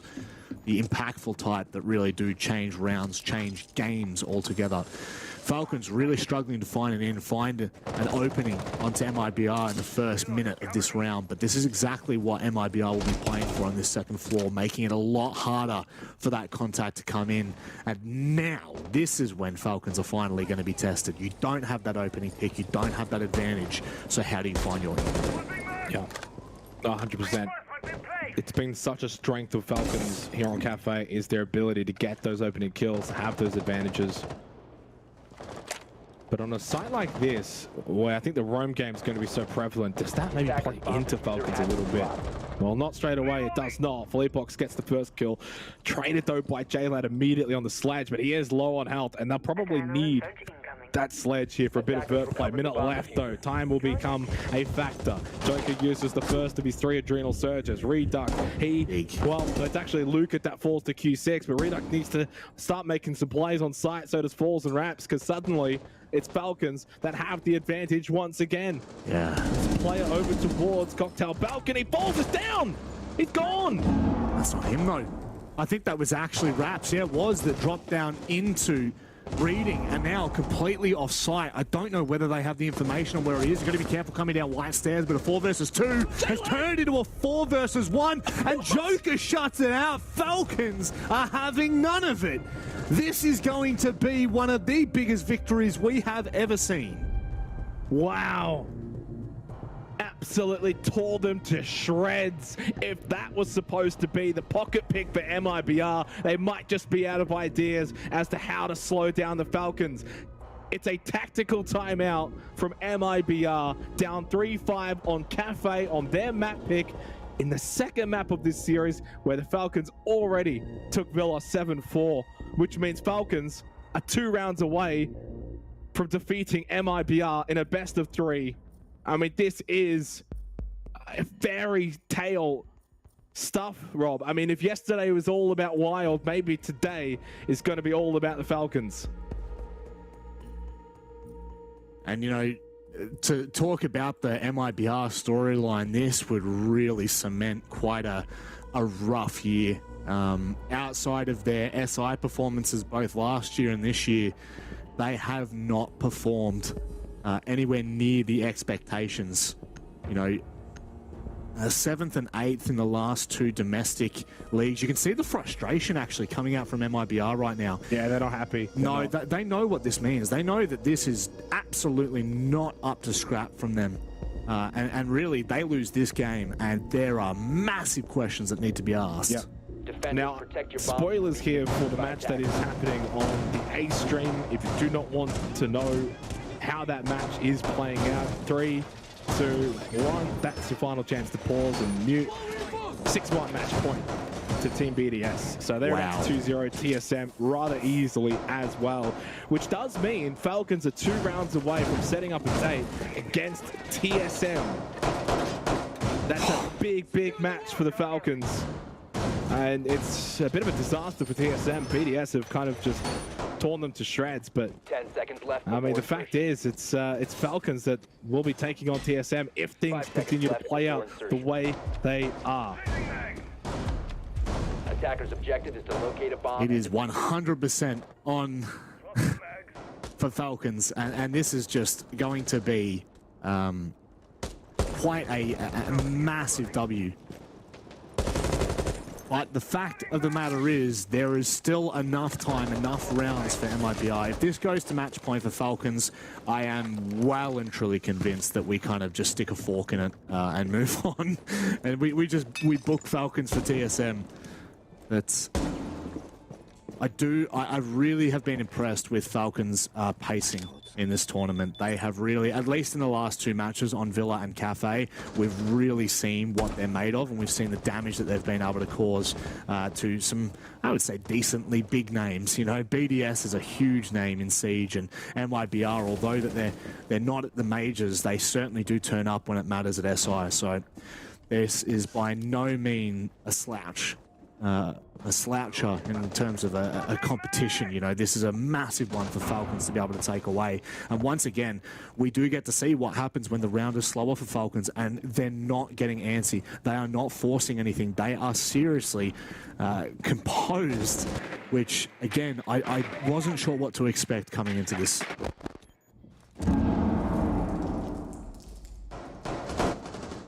Seconds left in the round. All eyes now on MIBR though to fight back. It's been all Falcons. They've led the way. Back on Villa, now on Cafe. Being the better team. So the team that has been beaten up comprehensively needs to respond. And they can't find it. Lucan has just not been able to have the impact. Joker, no surprise. Gaining a lot of fans worldwide right now, and rightfully so from Joker, 619. Bye-bye Reduct and bye-bye MIBR. Falcons are here to stay. Deservedly so. Been so impressive in the way that they've played. Joker does fall though. Can get himself back up though with the adrenal surge, and does so. Can get away safely. O-kills. Reds to Hez. Prone. 40 seconds left. And they start to make the move towards site. And to start to make their date with TSM a reality. Oh, Rat so low from being eliminated. Can MIBR stand tall and find a way back into this match, into this series? Or do they just go out with a whimper? I think a whimp is all it's going to be over the top. J-Lag, can he find the kill? No! Oh, falls to Philippox. They may well start to get this game back under wraps here for MIBR. Mad Skills looking to try and shut this down, but every single time Falcons step inside the site, they're being shut down. Now we're seeing a response from Falcons. Raps, where are you? You're in the corner and you're shut down. It's match point for the Falcons, and MIBR are close to being sent home. What a round from both Philippox and O-kills. You have to touch on Philippox a little bit there as well. Rob did such a good job in trying to deny that freezer drop down. And I think for a second, he was about to pull off the miraculous, but O-kills shuts it down last second. Match point, 3 of them as well for the Falcons. Defenders, protect your bombs from being What a story for this team. They were a team that, for the large majority of the world, an unknown quantity for this tournament. They showed up against Team BDS on border, couldn't quite get the result that they were looking for. But that result has been found in this match against MIBR. A staggering result at that as well. You go back, you look at the numbers. MIBR have not lost on this map in their region this calendar year. It's their best map statistically. Nothing even comes remotely close to it, and they are being soundly beaten. It is one-sided. It is all too easy for the Falcons. Double digits for Joker, double digits for J-Lad, double digits for O-kills. And the support we're seeing as well from Q6 and Mad Skills. They are a solidified team.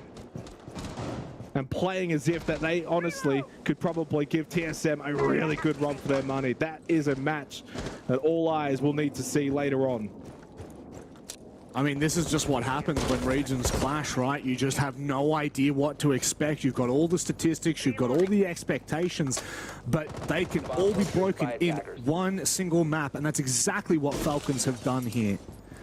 We said leading into this match, yes, Falcons aren't shy to play Cafe. I think we've only seen it once in their domestic league, but they have let it slip through in the best of threes as, you know, deciding maps as such. But this game, this is cementing what has been an unbelievable performance in this best of three in this series so far. And I am convinced Falcons could well have a look in, a shoe-in against a team like TSM if they continue to perform on this level. Throwing frag. Oh, kills. Nade onto Lucan. It's just looking like the fairy tale is coming to fruition. It's a disaster for MIBR. They are being resoundingly beaten comfortably by Falcons, the better team in this entire series. Reduct, maybe one last stand from Cigar Shot against the double kill. Some deja vu from the earlier rounds. Make that 3 from Reduct. Wants to go out swinging.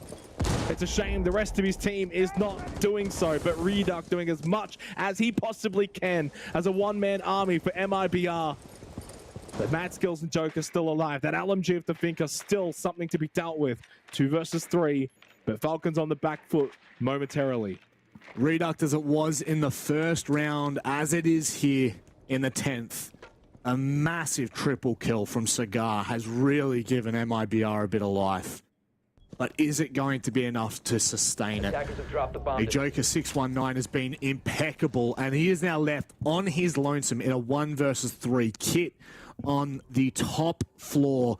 And I think this is where Falcons take in-game timeout.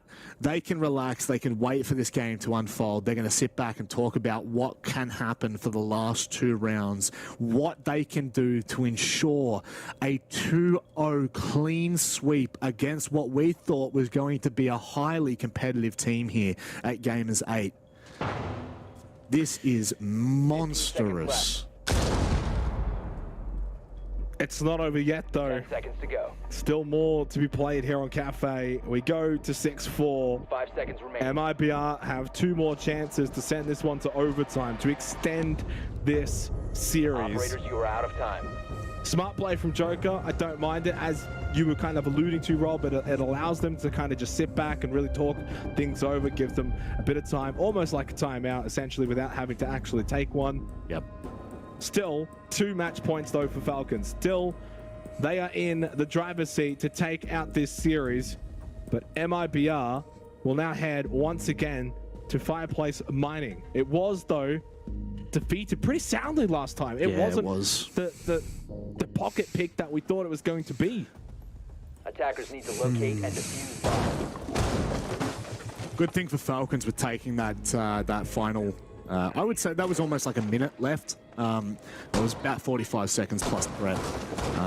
The good thing about taking that is it allows you to keep that tactical timeout for this round if it doesn't go your way.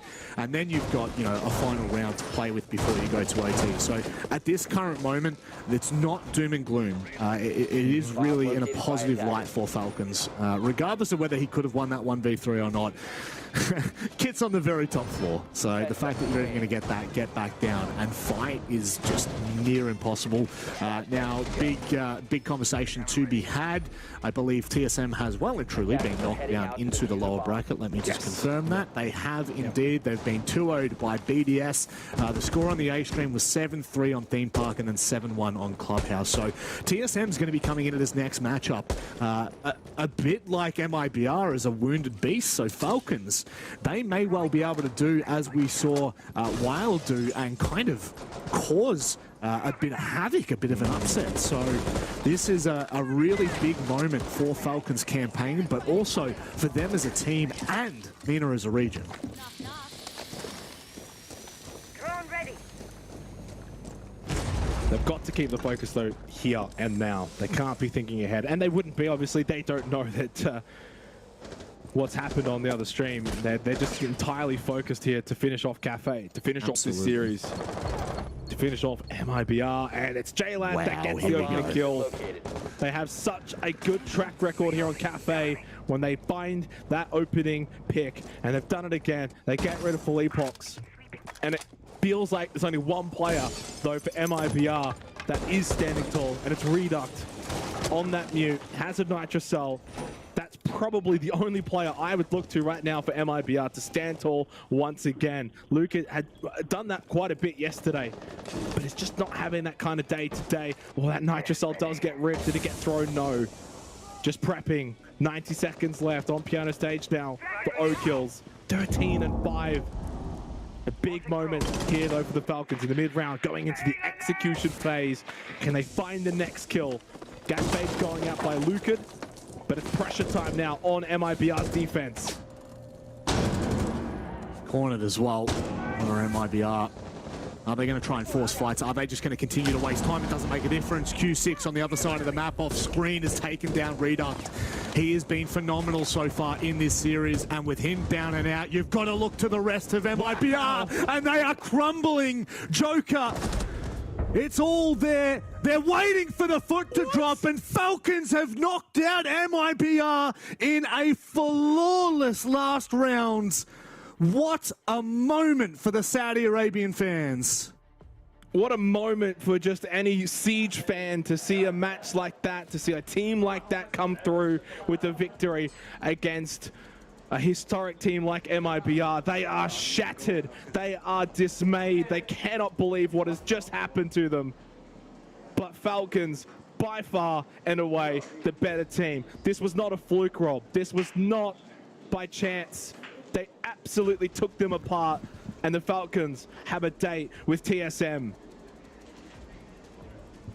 What a match. You can see the devastation for MIBR. You saw it in a number of the cam cuts that we had in the middle of the match. A lot of MIBR I wish players. we could just stay on them and just, I know. follow them into the break room or whatever, because, yeah, I mean, what a story. What an absolute story. That's something that is, you know, that is very much on par with what we were talking about with Wild yesterday, if not even more so. You know, Wild is currently, they beat Rogue and they beat Heroic to get here. We haven't seen Falcons play in an international tournament. We haven't seen them play T1 teams. And look, MIBR, you can probably argue maybe they are, maybe they aren't a T1 team. At the end of the day, they show up at international events. It's been shown when they go to SI, what, 3rd and 4th? I think they've finished in the last 2 SIs. This is, you can't understate how big this victory is for Falcons, but also how big it is for the region. This now puts them on the map, and heading into a game against TSM, this is the biggest opportunity that these players will have for some time. And don't get this twisted. They can beat TSM. They really, really can. I think I've seen enough from them. The Oregon game on against BDS yesterday, and then just the way that they dismantled MIBR. I mean, this was flawless. I mean, the fact that they finished it quite flawless as well. TSM beatable, in my opinion, because we actually got to see the TSM MIBR game as well yesterday, Rob. We got to cast that. The similarities are actually quite stark in the end. MIBR got 2-0'd by TSM, and then they got 2-0'd as well by the Falcons. So from what we've seen, Falcons played on a pretty similar level to TSM. So that is going to be a very, very fascinating matchup. I can't wait to see how it plays out. It certainly will. We're going to go to a short break. We'll be back in just a short moment.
One of the most insane victories I have seen in some time. Falcons have taken down MIBR, one of the powerhouses of the Brazilian region, regardless of how they're currently performing in Brazil. This is still a massive victory for the Falcons, Xenox. Yeah, it's absolutely huge. Huge for the region, huge for the team as well. Yeah. And obviously it's going to be celebrated, it's going to be talked about, and their match against TSM is going to be hyped up dramatically. But you do have to ask now the questions of MIBR bowing out of this tournament without a single map win is quite a concern considering the recent form for this team. I'm seeing comments on Reddit, they're all saying that they only show up at SI. I don't even know if they're going to make SI. I don't even know if statistically they can. Did you? I don't know if you've had a look at that. I haven't got it on me. I haven't got it at the moment. But yeah, it's like they've got to find a way to re-find some form outside of just coming and playing at SI. They need to do it locally at their stages. They need to do it at events like this. So MIBR need to walk away and re-find some form, figure out their identity as a team. But you know, massive props to Falcons. Certainly is, and we have an interview with Joker, so let's welcome in Joker from the Falcons. Joker, I want to ask you, how does it feel to beat MIBR? That is a massive win. Yes, of course, we are happy about that win. It's our first turn we are participating in, so it's an important win for us. So we are very excited and happy, looking forward for the final lower bracket.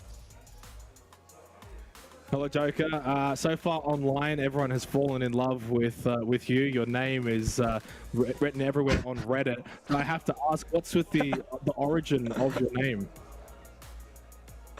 To be honest, I did my name when I was maybe 13 or 14. I was too young, that's why it's so bad.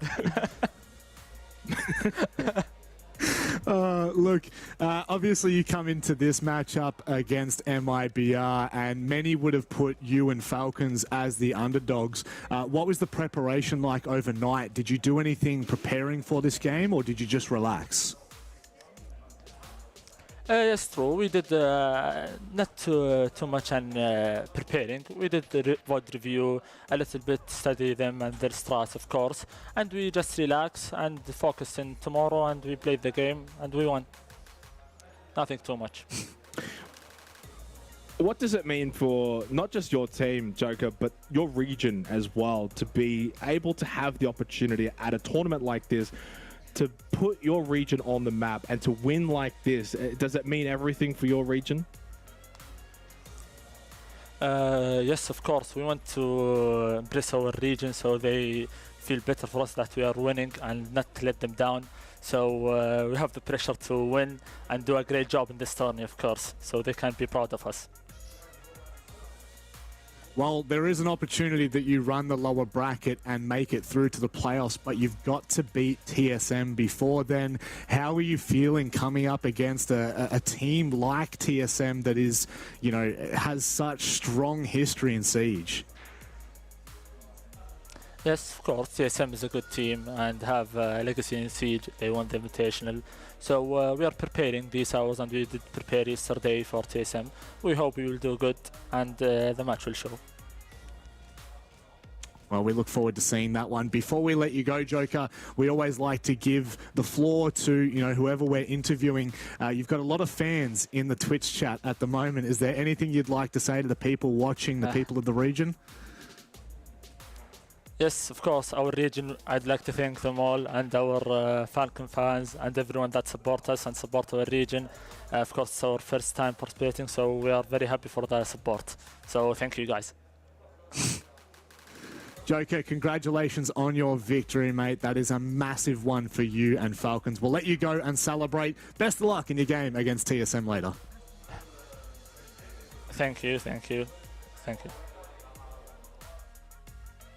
Very well spoken, young individual there. Spoke very, very well. And look, it's such a big result for this team, for that region. And I can't wait to see how they stack up against TSM, because they should feel as if they've got every chance of being able to knock off the champs.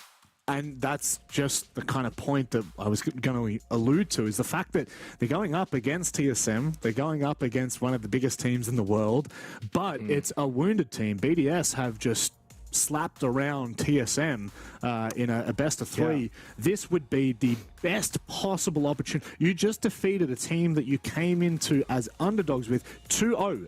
And you've got to understand, for the viewers that maybe are just joining us, that victory was by no means a fluke. It wasn't like there were a couple of rounds where we were like, oh, geez, they were lucky to win that. No, absolutely not. They performed well in every single round. They fixed their mistakes. They adapted on the fly.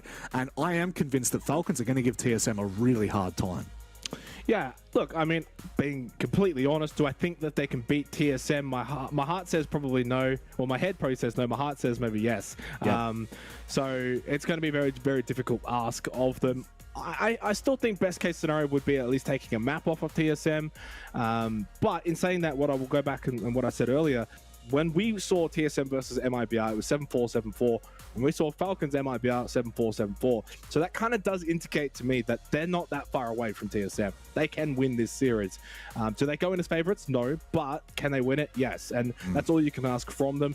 Yesterday, no one gave Wild a chance against Liquid. And then even when they played Space Station, it was probably like, oh, they beat Liquid, whatever. No, they took them down as well. So I think that maybe there's a chance for 2 fairy tale runs at this tournament. I think there's going to be, so we'll have to wait and see for that one. But there is a very important point, and that is that we need to say a big thank you to our sponsors, STC, for coming on board, stcplay.gg, if you want to learn a little more about them, obviously, just in the Twitch chat, in your URL, actually. Spotify as well, an incredibly big name to come on board for this event. And finally, a big shout out to Asus, or Asus, as I know some overseas call it. I am a bogan from Australia, so Asus is fine by me.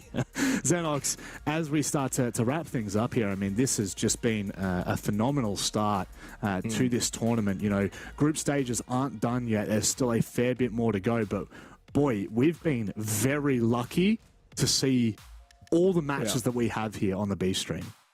Yeah, we've been quite fortunate. Obviously, kind of wrapping things up here for the B stream. I think everything now is going to be obviously on the A stream, on the main stage, with all the big games remaining. Yep. 2 teams have been sent home, which we were, well, fortunate to cast those games and to sort of watch those games play out. And yeah, here is Group A. You know, we were able to sort of have that Space Station Dan1 Gaming match here, then Team Liquid Dan1 Gaming as well. So obviously, me and you, we haven't been able to embrace fully the wild fairy tale run that has taken place on the main stage, but I'm very eager to see Space Station versus Team Liquid. Big game. Who goes on and gets that rematch with Wild, because that obviously will take place later on. So very excited, really moving forward for the remainder of this tournament. It's been a good tournament. Upsets, fairy tales, top teams refinding some form like Team BDS. It's pretty much had everything. Well, that's just it. You know, from here on out, if you want to talk about like even the fight for the prize pool, it dramatically just continues to get bigger and bigger. From 7th to 8th, it's 40k. From 5th to 6th, 80k. From 3rd to 4th, it's 155k. So it pretty much doubles every single time you win a match. Let's have a look at how Group B unfolded, because of course there is an entire other group for those of you that are only just joining us. The match between TSM and BDS has just taken place on the A stream. BDS have spanked TSM, which is a little bit concerning because of the form we have just seen Team Falcons take into their match with MIBR. What do you make of that matchup with TSM? Like, are you actually going to back in the Falcons here? Well, I mean, I wouldn't back them in to win, but I would back them in to be a chance to win, if that makes any sense, right? Like, I'm not going to sit back and say, well, they're 100% going to win, they're the favorites or anything. TSM rightfully are the favorites, but I think it'll be a really close match. I think it may be the first match to go to 3 maps from Group B as well, which is quite staggering. They're all 2 zeros over in Group A, they're all 2 1s except for 1 match. So I'm hoping that can go the distance. I'm hoping that the local fans can cheer on a map win there. It's a shame that they weren't on the main stage for their victory over MIBR.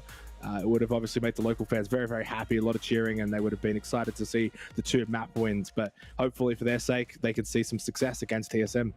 I think they will as well. Even if it is, like you're saying, you know, just a map. Every round for Falcons from here on out is a win. You know, it's a bonus. They've doubled their prize pool from 7th to 8th, and now it's just about how far can they go in this bracket? How far can they go in this tournament? And, you know, like we say all the time, the underdog story is always something that inspires a lot of other teams, a lot of other players that are coming in to watch, and especially in a region that hasn't had a lot of light on it in the way that most others have. That win and this tournament is just so crucial for them.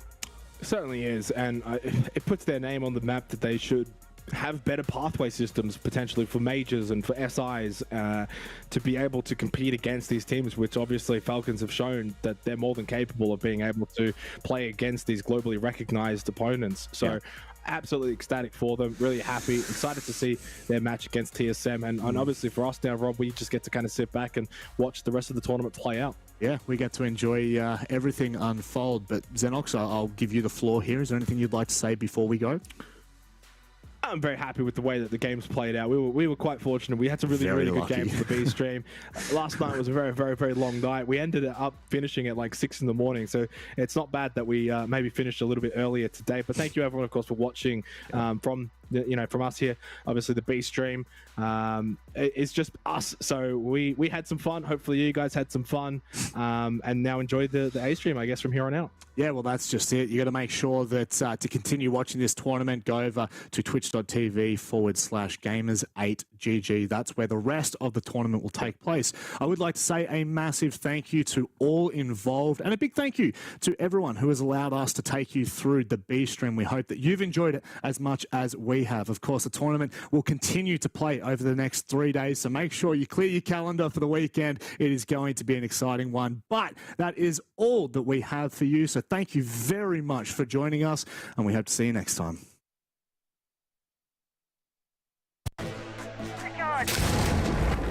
Attackers bomb diffuser had.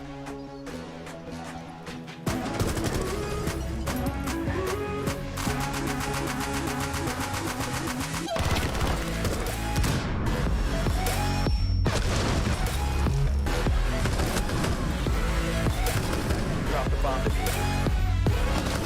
Pure.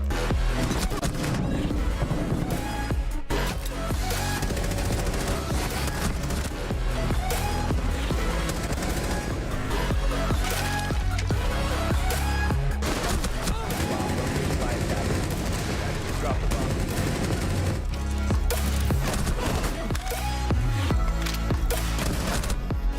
10 seconds to go.